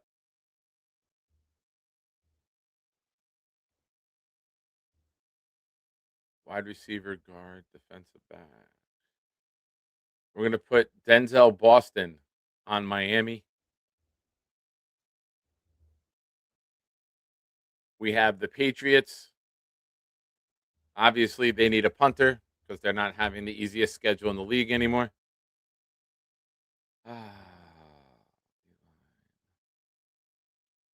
I think a guy like Caleb Banks. Listen, I love Caleb Banks. I do not want to see him go to New England, but I think he's a very good player. Now, Seattle.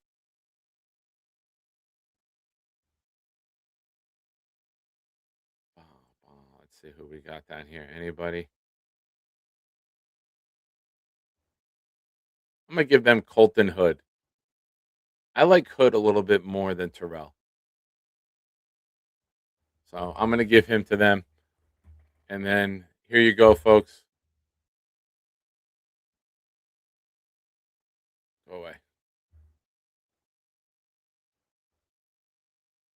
Can we get all the picks in here? I think we can. Can we get them all? Damn it. Damn it to hell, I say. Oh, what's the button that I hit to make that top bar go away? Anyone know? On a PC, what button do I hit to make this top go away? Yeah, listen, Eli. Read the fucking room, Eli. This is old man interneting. I got 2 monitors going. I upgraded to this. How do I do that on this? I don't want to do it to make everything go away. Zoom? Are we over? Oh, bang, bang, gang. Look at that. Old man interneting, baby. Let's go. I'll never remember how to fucking get that back. All right. Someone take a screenshot. Send that to me. We will keep that in the Nick Shine database. If you are in my Discord, if you don't mind, share that in the draft talk. If you can screenshot that, I'd appreciate it. You're super nice. That's obviously how the NFL draft will play out. Now, this would leave the Jets with a lot of options, and I should have looked at that first. Full results. Did you give me the players that are left? You don't.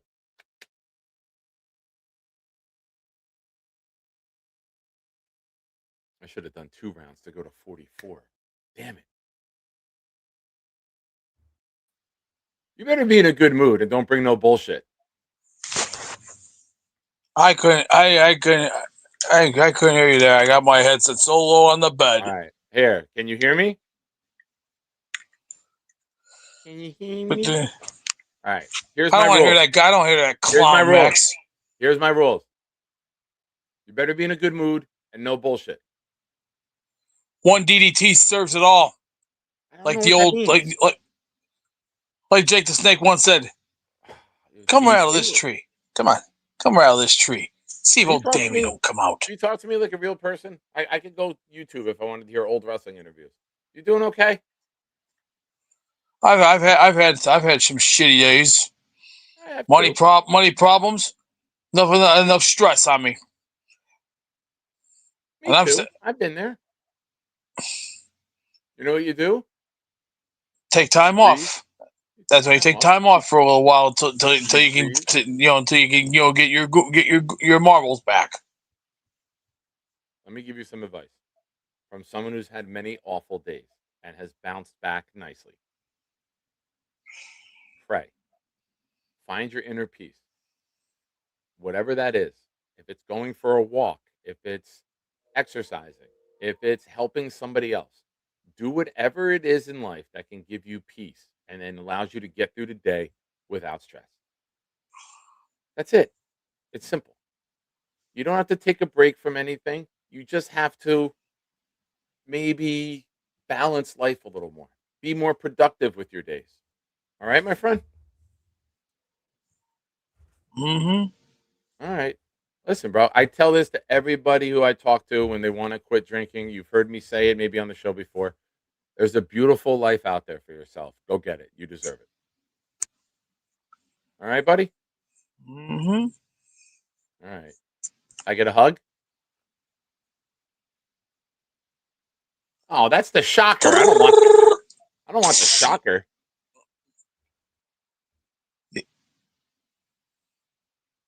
What are you pointing at jizz stains? The sign for Braveheart when the guy sends the British troops against the Scottish troops. Just telling them. Yeah. Dude, winter's almost over.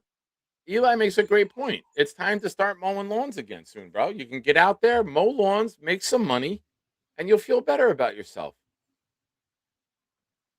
I work 3 jobs, man. I do this, I do site manager for the rec department, and I'm a custodian during the week. And I'm working as much overtime as I can. I worked 73 hours last week. Not this past week, the week before. Go find happiness, bro. It's out there. I promise you. I've never lied to you, right? I'll bust your balls, but I've never lied to you, right, pal? All right. Can we see a B smile before you go? Come on, big guy. Let me see the smile. That's the Orange Cassidy call. I don't know what that means. Sometimes you make Champ. Look, do this. Look. Come on. Ooga booga. No. Just let me see your face and smile for everyone. All right, good enough. Jesus loves you. Have a good night. Snowball?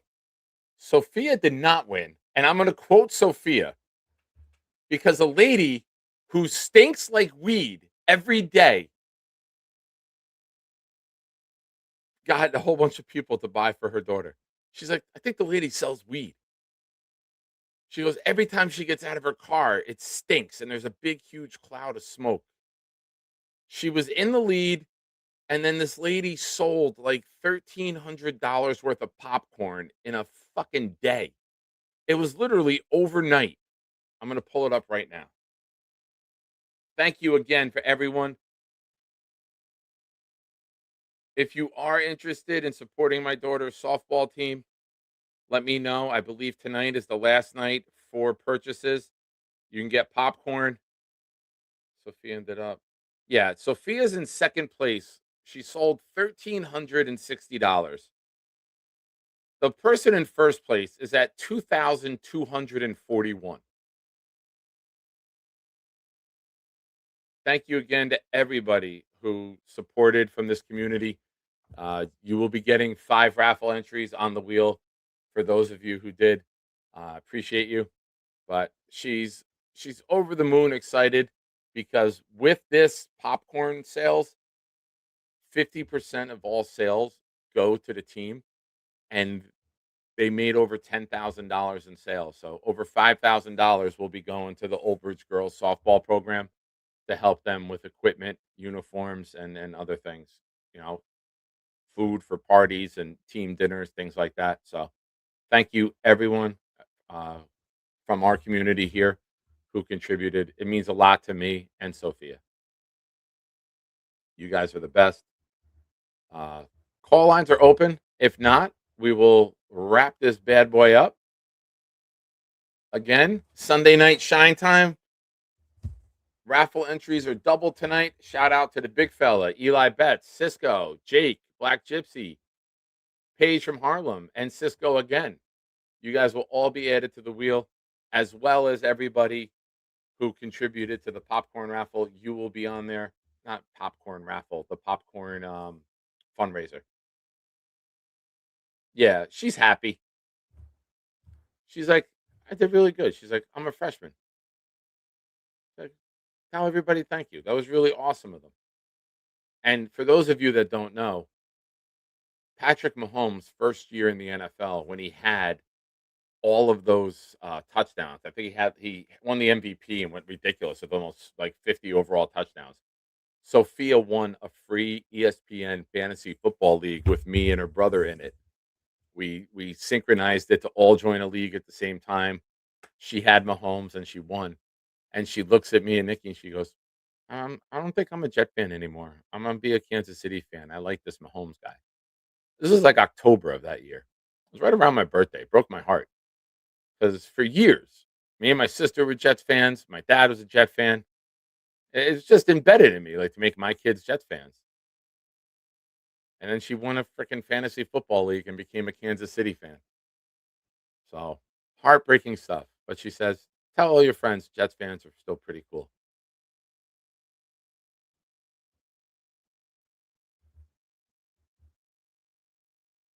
We had a nice day together. We went out to Freehold Mall.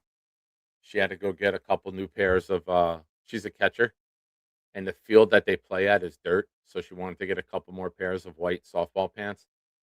So we got those, and then we went over to PF Chang's. We were going to go to Chili's, but then I realized that the Dick's Sporting Goods was at the Freehold Mall, and I look at her, I go, PF Chang's? She goes, hell yeah, let's do it. So great day out, my daughter. And I'll show you guys one more picture. And Bill, I know I'm blowing up your DMs here. For those of you, if you're on Facebook, you can search Nick Shine Jr. and friend me. Also on Instagram, The Nick Shine Show, but also for my personal page, nshine78.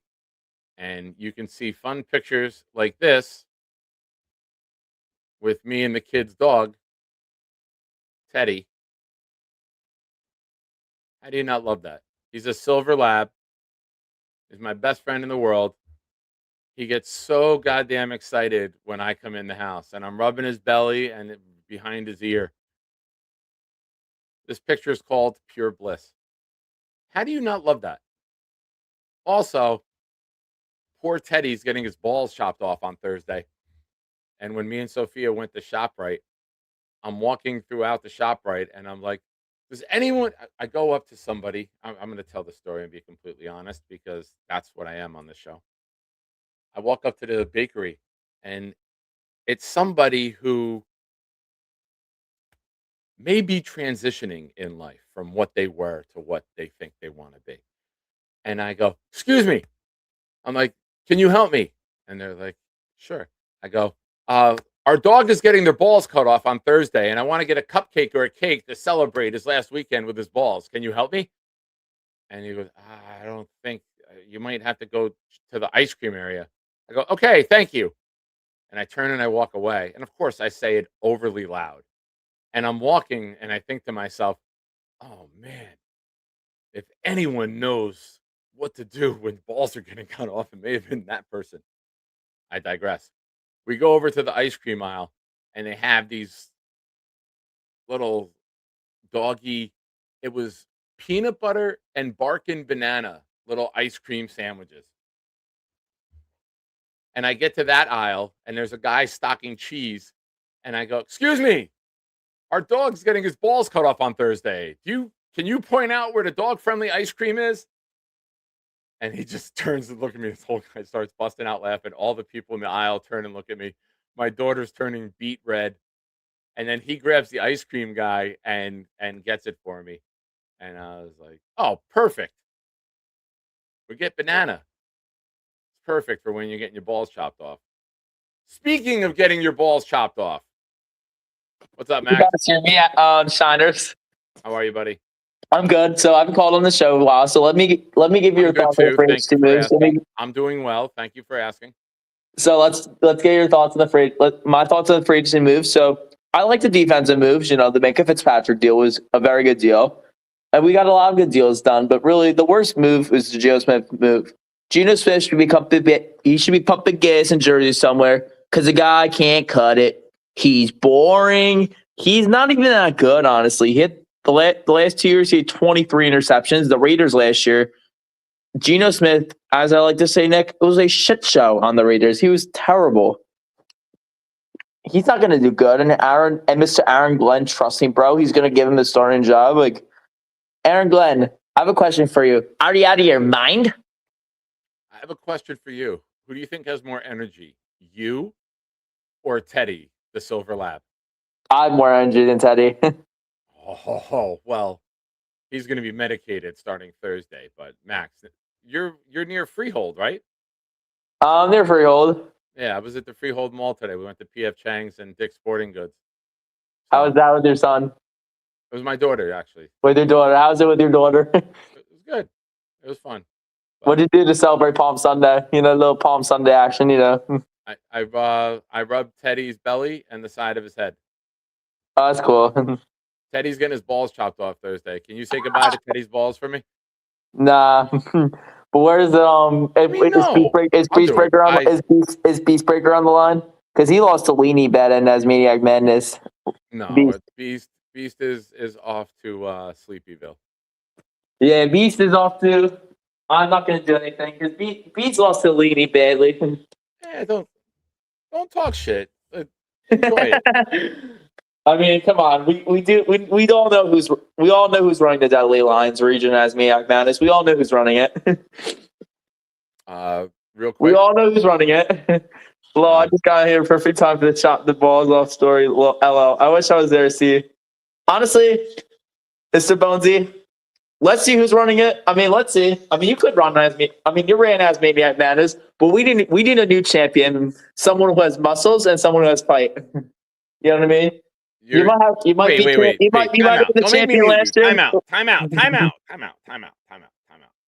Number one, your arms look like wet angel hair pasta. What are you doing holding that fucking wet noodle in the air and saying there's muscles?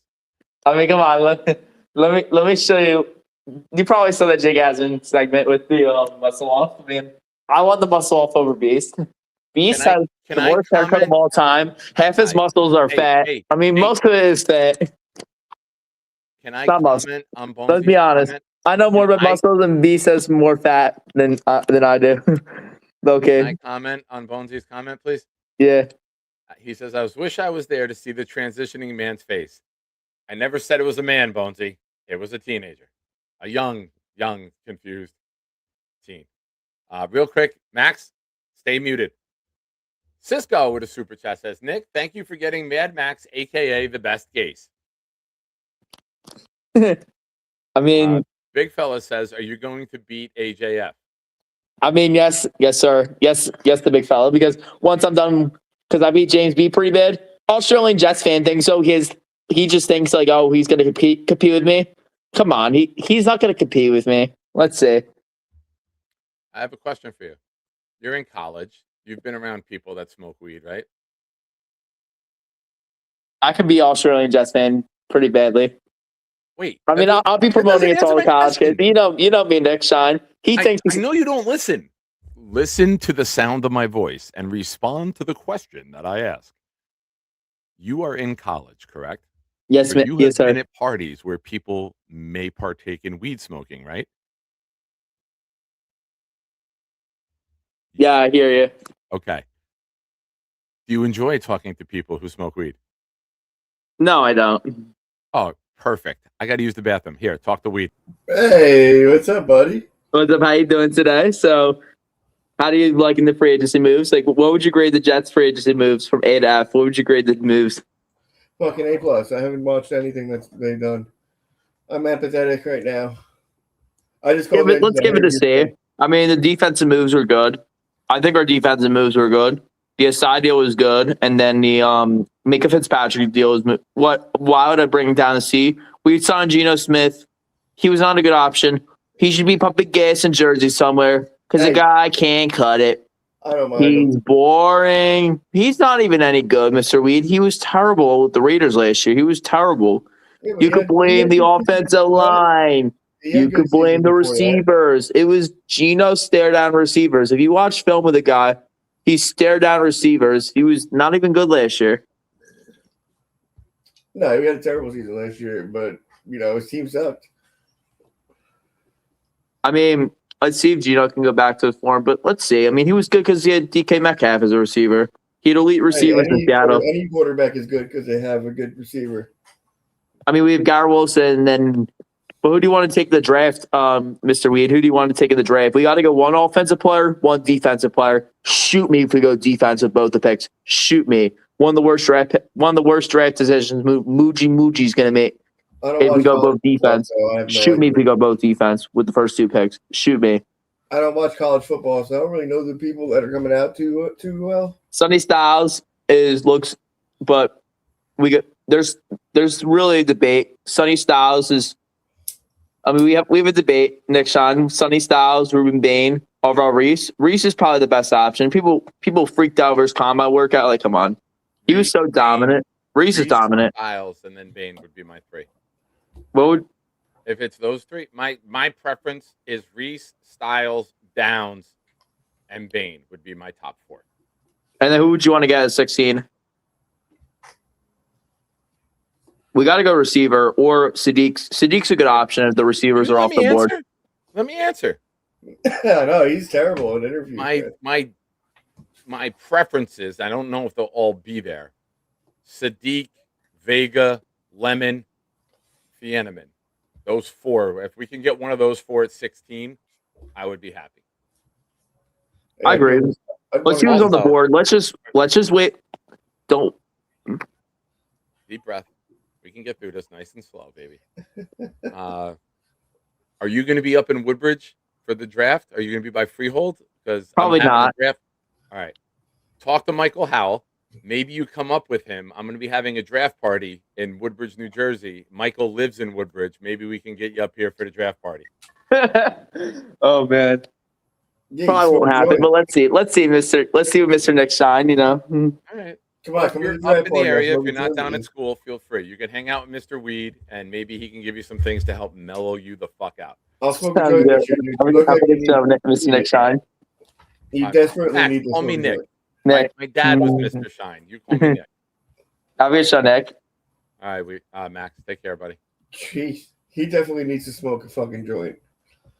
Yeah, he sounds as exciting as Duke fans were in the first half, and then all of a sudden, what happened? That boy needs to smoke something. He talks more than most meth heads I know. It's crazy.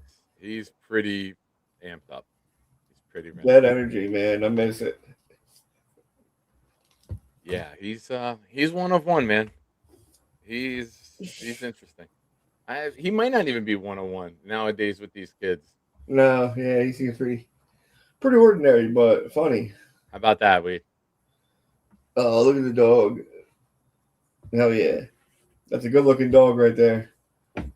Yeah, he's love it. It's great.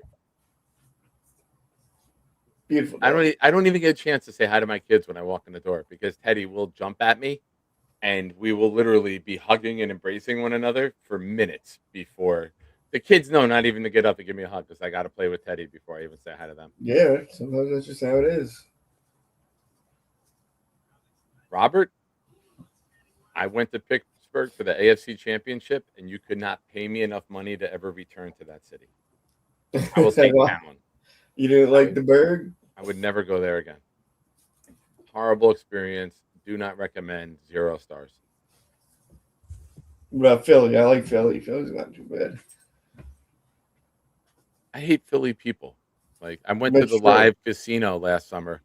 Me and Alona went down to a rodeo in South Jersey, and we stopped at the live casino. And it was a Saturday afternoon, and it was a Philly game on a Saturday night. Watching your dog scratch himself here. Move out of the way. Yeah. Move out of the way. Oh, he's got back leg going to the under. Look at that. That's wow. Yeah, he's got some kind of infection that's making him scratch a lot right now. What do you want? Go.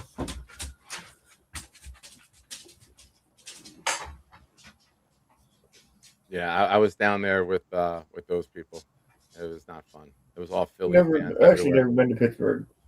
Yeah, this is my twin is never wrong. That is true. This is a fact. Yeah, it wasn't Philly. Was that the year David Akers went up there and absolutely no? That was in Dallas. That was the draft in Dallas in 22, I believe, when we drafted Sauce and Jermaine and Garrett, where David Akers went up there and absolutely ripped the Cowboys fans to shreds. Yes, Eli, thank you. I saw this earlier. Let me just do a little bit of this news weed, and then we'll start to wind the show down here. Oh, 10. Hell yeah. I'm actually hungry. I'm going to get food. Love you, brother.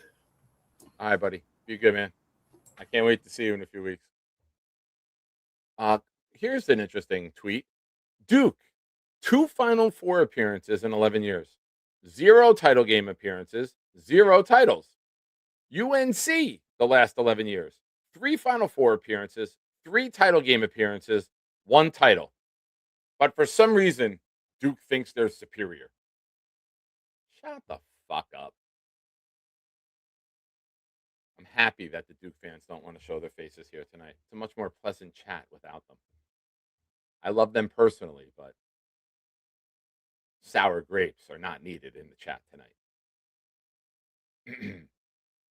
Cisco, if you love Robert C's voice, maybe I'll do the rest of the show talking as Robert C. This might be your first time hearing my Robert C impression, and the big fella is clapping right now.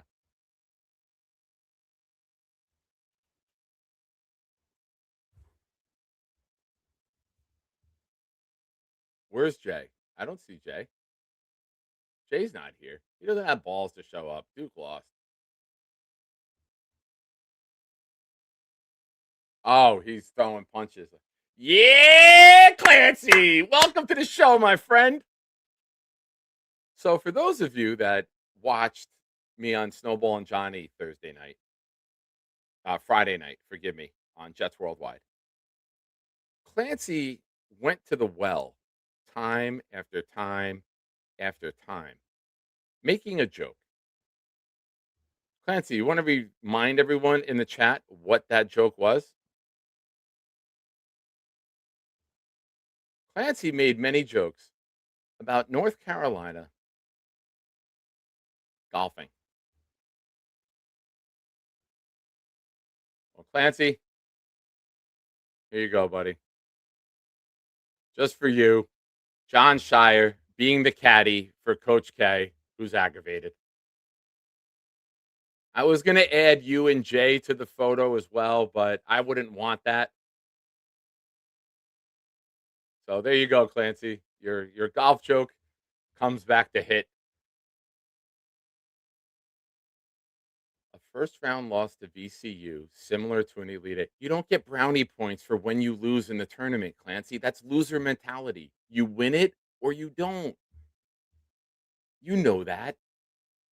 It's like being 9-8 and saying, "Oh, we almost made the playoffs. The Jets were 3-14. They weren't near it." No, you win the championship or you don't.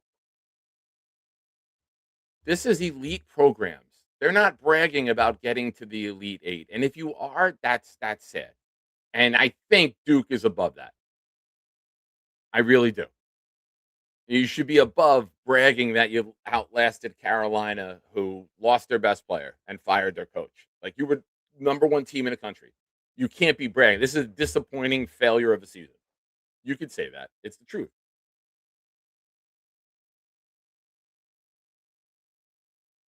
Better and more than relevant. Oh, Clancy, then wait a minute. Let's go back to the tweet that I have for you.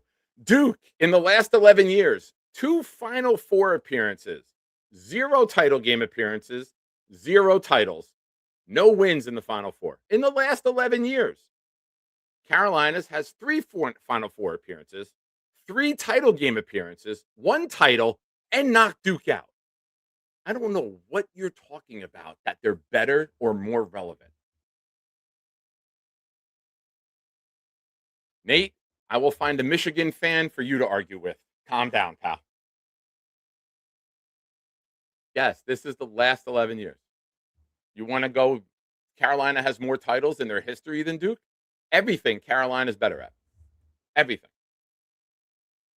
You want to go first round draft picks? Impact players in the NBA? You can keep going down the list.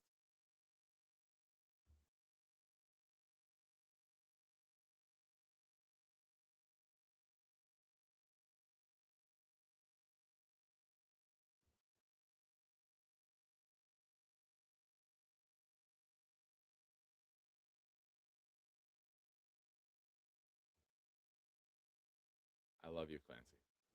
All right. We've purged our systems. Clancy, bro hug. Yankees are 3-0. Let's go. That's it. We're done now. The college basketball shit talk is over. Yankees are undefeated. Let's fucking go. We don't need no negativity.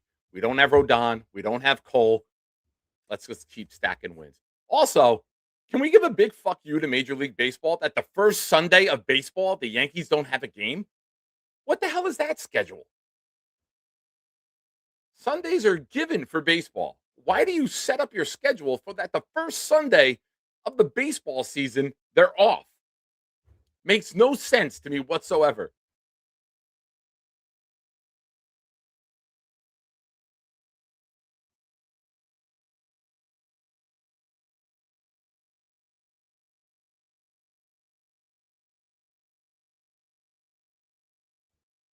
Clancy, can you yell at Addy in the chat? We need to unite. I will pass the baton to you. You can yell at Addy. Addy's a one-man army. He's our only Dodger fan, so he's on top of the world. He gets to enjoy it. But folks, call lines are open. I'm wired. I don't know why. You know what? Shout out to me, because Duke was up 14 points, and I'm like, fuck this. I am not watching this. And I turned the game off, and I woke up as the game ended. I got called the mush the other night because when St. John's was up 9, I commented on it.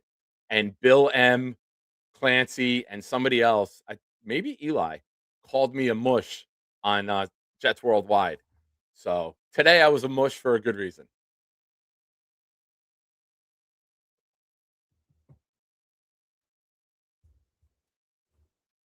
Twins manager got tossed arguing an ABS call. Interesting. I thought it was you, Bill. Maybe someone else. MC Mays. There you go. That's it. It was 55-46, and I was enjoying that they were down.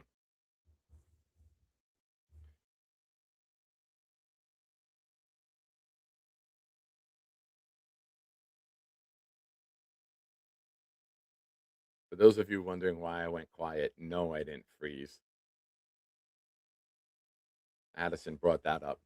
And I believe I was on live during that World Series. I was on live during that inning. That was not fun.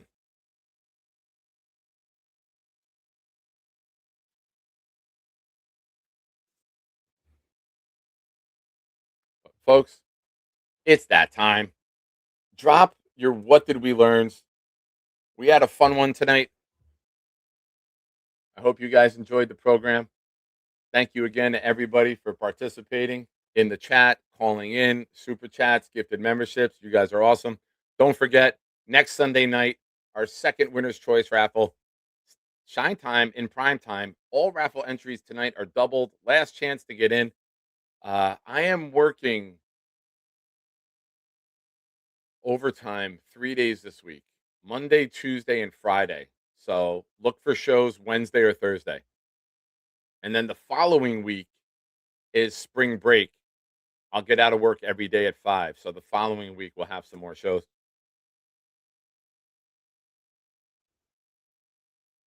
Yeah, for those of you that missed it, if you go to the, let's see, where are we? Video kicked in. We posted it. If you're in the Nick Shine Show Discord, I did a full round one mock 47 minutes ago. I did a full round one mock. It's posted. I think someone posted it. Eli. Draft Talk 2026. I did that entire thing. I should have done the second round just to get us to pick 44. But folks, drop your what did we learn. This should be interesting. This should be a good one. And then we'll throw it up to Boomtown.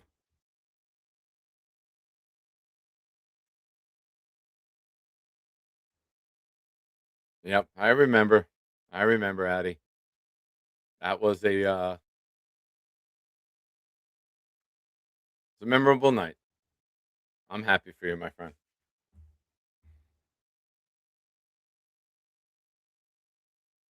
Thank you, David. I appreciate you. Eli, I learned that Steelers fans are just scum and Pittsburgh should never be on anyone's list of places to visit. After the NFL draft. The NFL draft would be cool. It's not an actual game, but I did not have a good experience out there.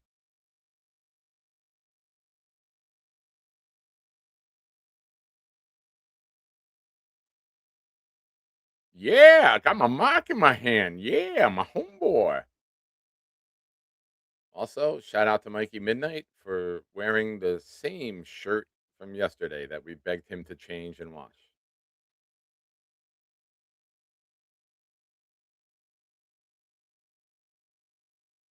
All right, folks, you had your chance to drop your what did we learn. It's time to kick it up to the Great White North. Hey there, Shiners, you made it to the end. It's time to ask the question. The Nick Shine would like to know. Canada's taking names. Boomtown always delivers. Let's find out now. What did we learn today? All right, a couple more popping here at the end. Robert C. I learned that Ty Simpson went to the Steelers in the mock draft. That is. Addison. I learned Max talks more than some meth heads that weed knows. Very, very, very good.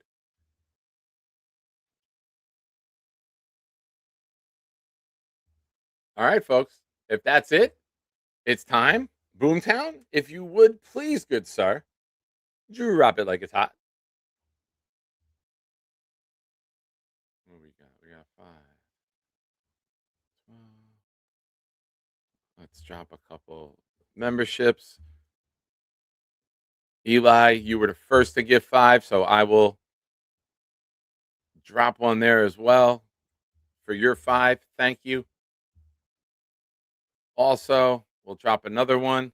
The Cisco gifted 5. Appreciate you guys. I try to give back whenever I can. If you gift 5, I will gift 1 as well. Here we go, ladies and gentlemen. Boomtown learned old man interneting was prematurely claimed to have been fixed. AG refuses to learn from his mistakes. Jay can put a big smile on Nick. Beast is now on break number 453. Bonus, Beast may be the first ever to be shushed in show history. Nick was an optimistic drunk. $50 super chats on this show aren't really for banning, more for pants removal.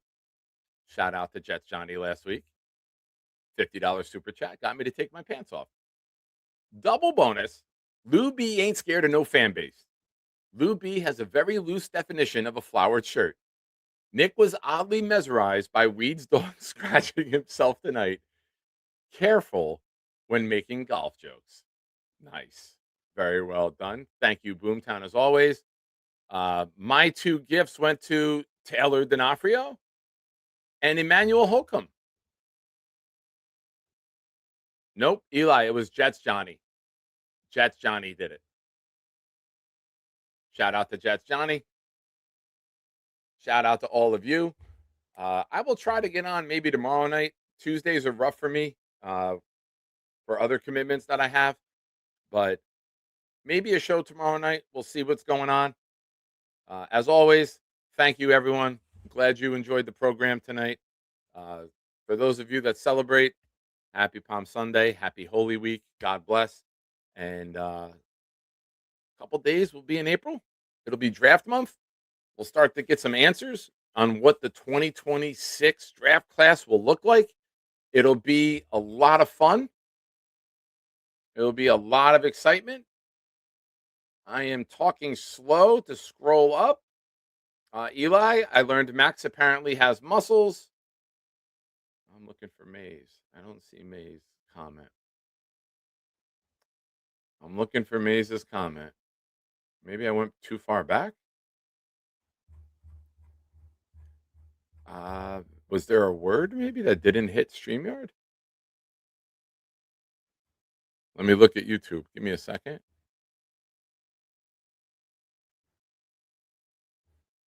Maze, I'm looking for yours, man. I don't know if there was a word in there that got blocked.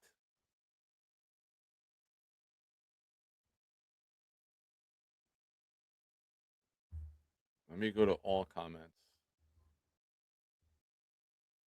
The last comment I have from you is you called me a mush.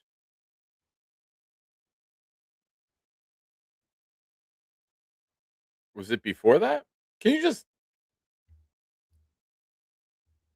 Yeah, I don't see it either.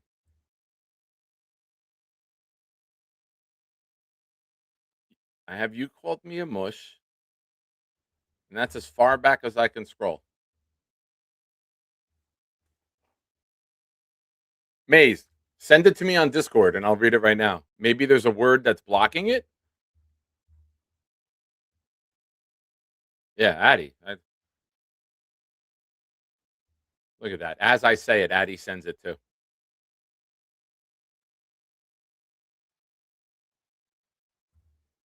All right. Yeah, Maze, shoot it to me in Discord. Please, good sir. I definitely don't want to miss out on a what did we learn? It's the whole point. It's to sit here and learn. But folks, we are in draft month. Got to make this team better. And Aaron Glenn, please, for the love of God, stop with the grandstanding and the grand gesturing and just calmly coach the team. Let it play out. You've increased the talent level on here remarkably so far. You can do that in the draft and take this team to a good level. Just don't put the carriage before the horse. Oh yeah, Maze, this got blocked. I learned that banana goes well with getting balls chopped off. I love the irony. That's why I didn't see it. That's why it didn't come through. Yes, for those of you that may have missed it, I told the story. Our kid's dog is getting his balls chopped off on Thursday, and I got him peanut butter barkin banana ice cream sandwiches. So, Maze, that was worth it. Ladies and gentlemen, you've been watching the Nick Shine Show. Thank you. I appreciate you. If you're still here and you haven't subscribed, please do so. Hit the like button. Let's see where we're at with likes. I haven't even checked that. How many did we end up with? 71. Come on. A few more of you hit the like button. Who do I want the Heels to hire? Personally, I would like Billy Donovan, and here's why. A good friend of mine played for Billy Donovan at Florida and is good friends with Jay Williams, White Chocolate. if Billy Donovan became the coach at Carolina, we would get VIP access because he takes care of his former players tremendously. He already texted me the other night, and he's like, Donovan to the Heels, and I was like, Shine and Tominski road trip with the boys, definitely. So for selfish reasons, even though Donovan's 60, and I don't think they do it, I would say if you go outside the family, Billy Donovan. I don't have interest in Kenny Smith. I don't have interest in giving it to someone who's been in a studio and not coaching. I definitely don't want to go the route of giving it to a player's dad like they just did with Davis. His son was on the team. I think it's time to go outside the family. I would go with a young, up-and-coming coach who's developed players and plays modern basketball and knows the significance of getting shooters and guys who can hit free throws. I think I'm tired of watching a Tar Heel game and they're 55% from the free throw line, or they're 3 of 19 from 3. It's a shooters generation. Get yourself shooters, get yourself athletic big men who can stretch the floor and get with the modern day game. It's too far and few between. And all Carolina teams that have been great have had players that stayed. Hansbrough stayed, May stayed. All of these guys have stayed multiple years. Avoid the one and dones and go build your program. I thought Roy Williams did a really terrific job of recruiting players from 25 to 60 who would stay for a couple years and build a good program with. I'm not for the one and dones. It's very difficult to build that team and teach that game, and you lose them. And now you miss out on other players who might stay for 3 or 4 years. That's why all these Cinderellas who've been together for 3 or 4 years can beat these talented teams because they know how to play together. And that's just as important this time of year as individual talent. So Carolina's been great when they've had great point guards. Get a great point guard, get shooters, get athletic big men, and start to compete again. And then get a coach who's young and can be here for a long time. Big fella says Illinois winning the whole thing. I'm not a Michigan fan, but I think Michigan looks really good. I mean, you saw that today, big fella, firsthand with what they did to Tennessee. Who are the 4 teams? It's UConn, Michigan, Illinois, and who else? Who's the 4th team? Help me out, chat. Double Down says, oh, wow. I'm also a UNC fan. Having access would be amazing. Arizona. Thank you, Eli. Roy's titles were from teams with junior and senior leadership. Yeah, every time. Every time. They had rosters that were together year after year after year. Even the year they lost to Villanova at the buzzer, they had Paige, who hit that incredible shot, and then it got erased. That Paige shot is the equivalent of when Larry Fitzgerald scored that touchdown in the Cardinals-Steelers Super Bowl. It's one of the greatest plays you'll ever see, but it gets forgotten because an even greater play occurred after it, the Santonio Holmes catch. But Fitzgerald took that pass right up the middle of the field, 70 yards. It just left too much time on the damn clock. Paige hits that shot to tie it, and then they hit that shot at the buzzer.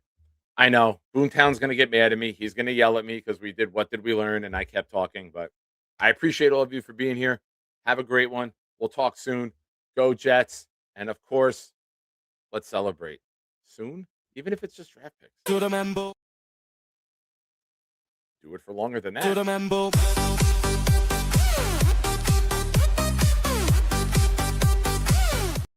Welcome, my friends. It's a shine time. Shine time. It's time to talk about the Jets. Don't you know it's shine time? Shine time. It's shine time. Time to be with my friends. Hey, have you seen my toe? It's got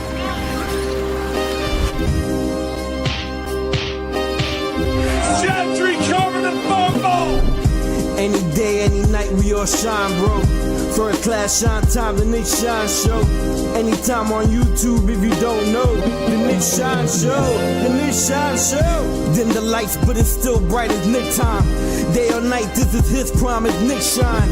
Proud fan, well defined to get in line. Toe to toe with any show, he only got 9. The best show on YouTube, bro, is easy.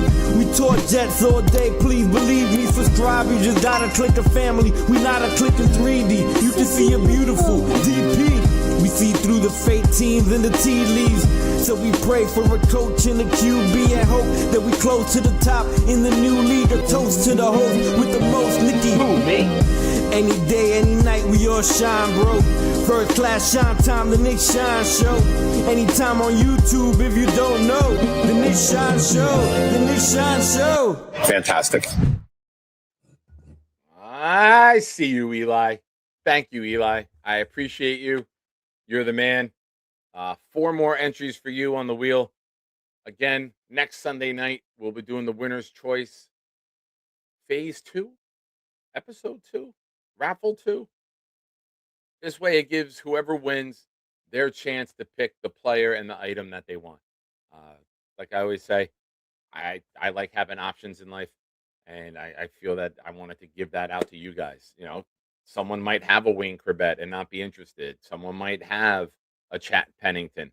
This way, you pick who you want, and we make all your dreams come true here on the Nick Shine Show. Ladies and gentlemen, once again, thank you. Eli, you're the man.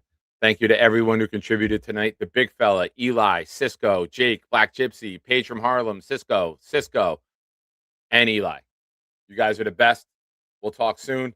And we get one more video. Here, you know what? We had a wild call from Max. Enjoy. Good night, everyone. Can you guys hear me? Hi, Max. Let's talk about the Jets today. I've come across your YouTube channel, and several years ago, you were making videos. Welcome back to my YouTube video. When do you think Adam Gase will get fired? I think he's getting fired week 11. And when you would talk in those videos, you were calm, you were relaxed. His players do not like to play with Gase. What drugs have you been introduced to since entering college that make you so damn hyper? He's a terrible head coach. A few moments later. I'll be going live. Max is New York Jets 8572. I'm gonna hop off, and any of you shiners, if you guys want to call in, I'm also doing the call-in. I pinned the StreamYard. I pinned it to chat. So if any of you shiners want to join after the show, I'm doing my own YouTube show. Max is NY Jets 8572. You're gonna wait for my show to end and then go live? What time are you going live? I'm live. Okay, but what time? You're on the show. I'm live now. I'll be on for maybe like an hour, so maybe like if some shiners want to join, I'll definitely get some shiners. Trying to steal my crowd now? You won't even wait for my show to end? You're trying to steal my crowd? Sounds good.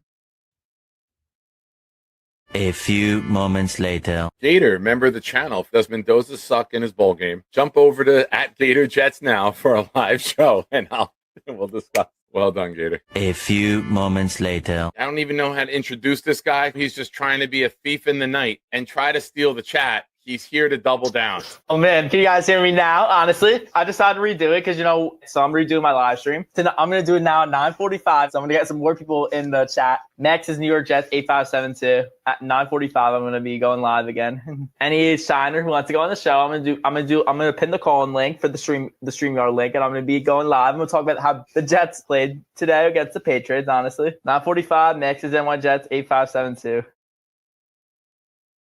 2,000 years later. Gator, enter the studio. Hey, Max, can you hear me? Yes, I can. What do you want to talk about, Gator? You want to talk about the game today? No, just real quick, I wanted to talk to your chat because I'm about to start a show over on my channel all about Bigfoot. If anybody in the chat wants to come over to my show, it's at Gator Jets. I went to Nick's show and I let his chat know, and now it's coming here to let your chat know because my show's going to start at 9:55. So if you're in here, you can come over to my show. What's up, Nick Shine? Can you? Hey, I'm here to just say that I'm doing a show live that's been on since 8 o'clock. And I just wanted to let all the Maximaniacs know that if you're watching Max's show now, come over and watch my show, the Nick Shine Show. Wait, Nick, I was here first. My show on Bigfoot Stick is over on Gator Jets. Now you're after me, so I don't know if that's fair. Well, Gator, I respect you a lot. So I will pause my show until your show's done. Okay, Gator? All right, because I'm going at 9:55. Max is 9:45. I'll go at 9:56 and a half. I'm gonna need at least another 3 minutes to finish my. That's what she said. Series on Bigfoot's dick. I mean, finish your show and then get all of your subscribers onto the Mad Max show. Yeah. All right, are we set? You're set. So I'll go 9:59. That's as much as I can do. Just pause it. All right. Get all the shiners on this show. Thanks, honestly. Max. That sounds good. So it was embarrassing today. Epic. Good night, everyone. At least your mouth wasn't open.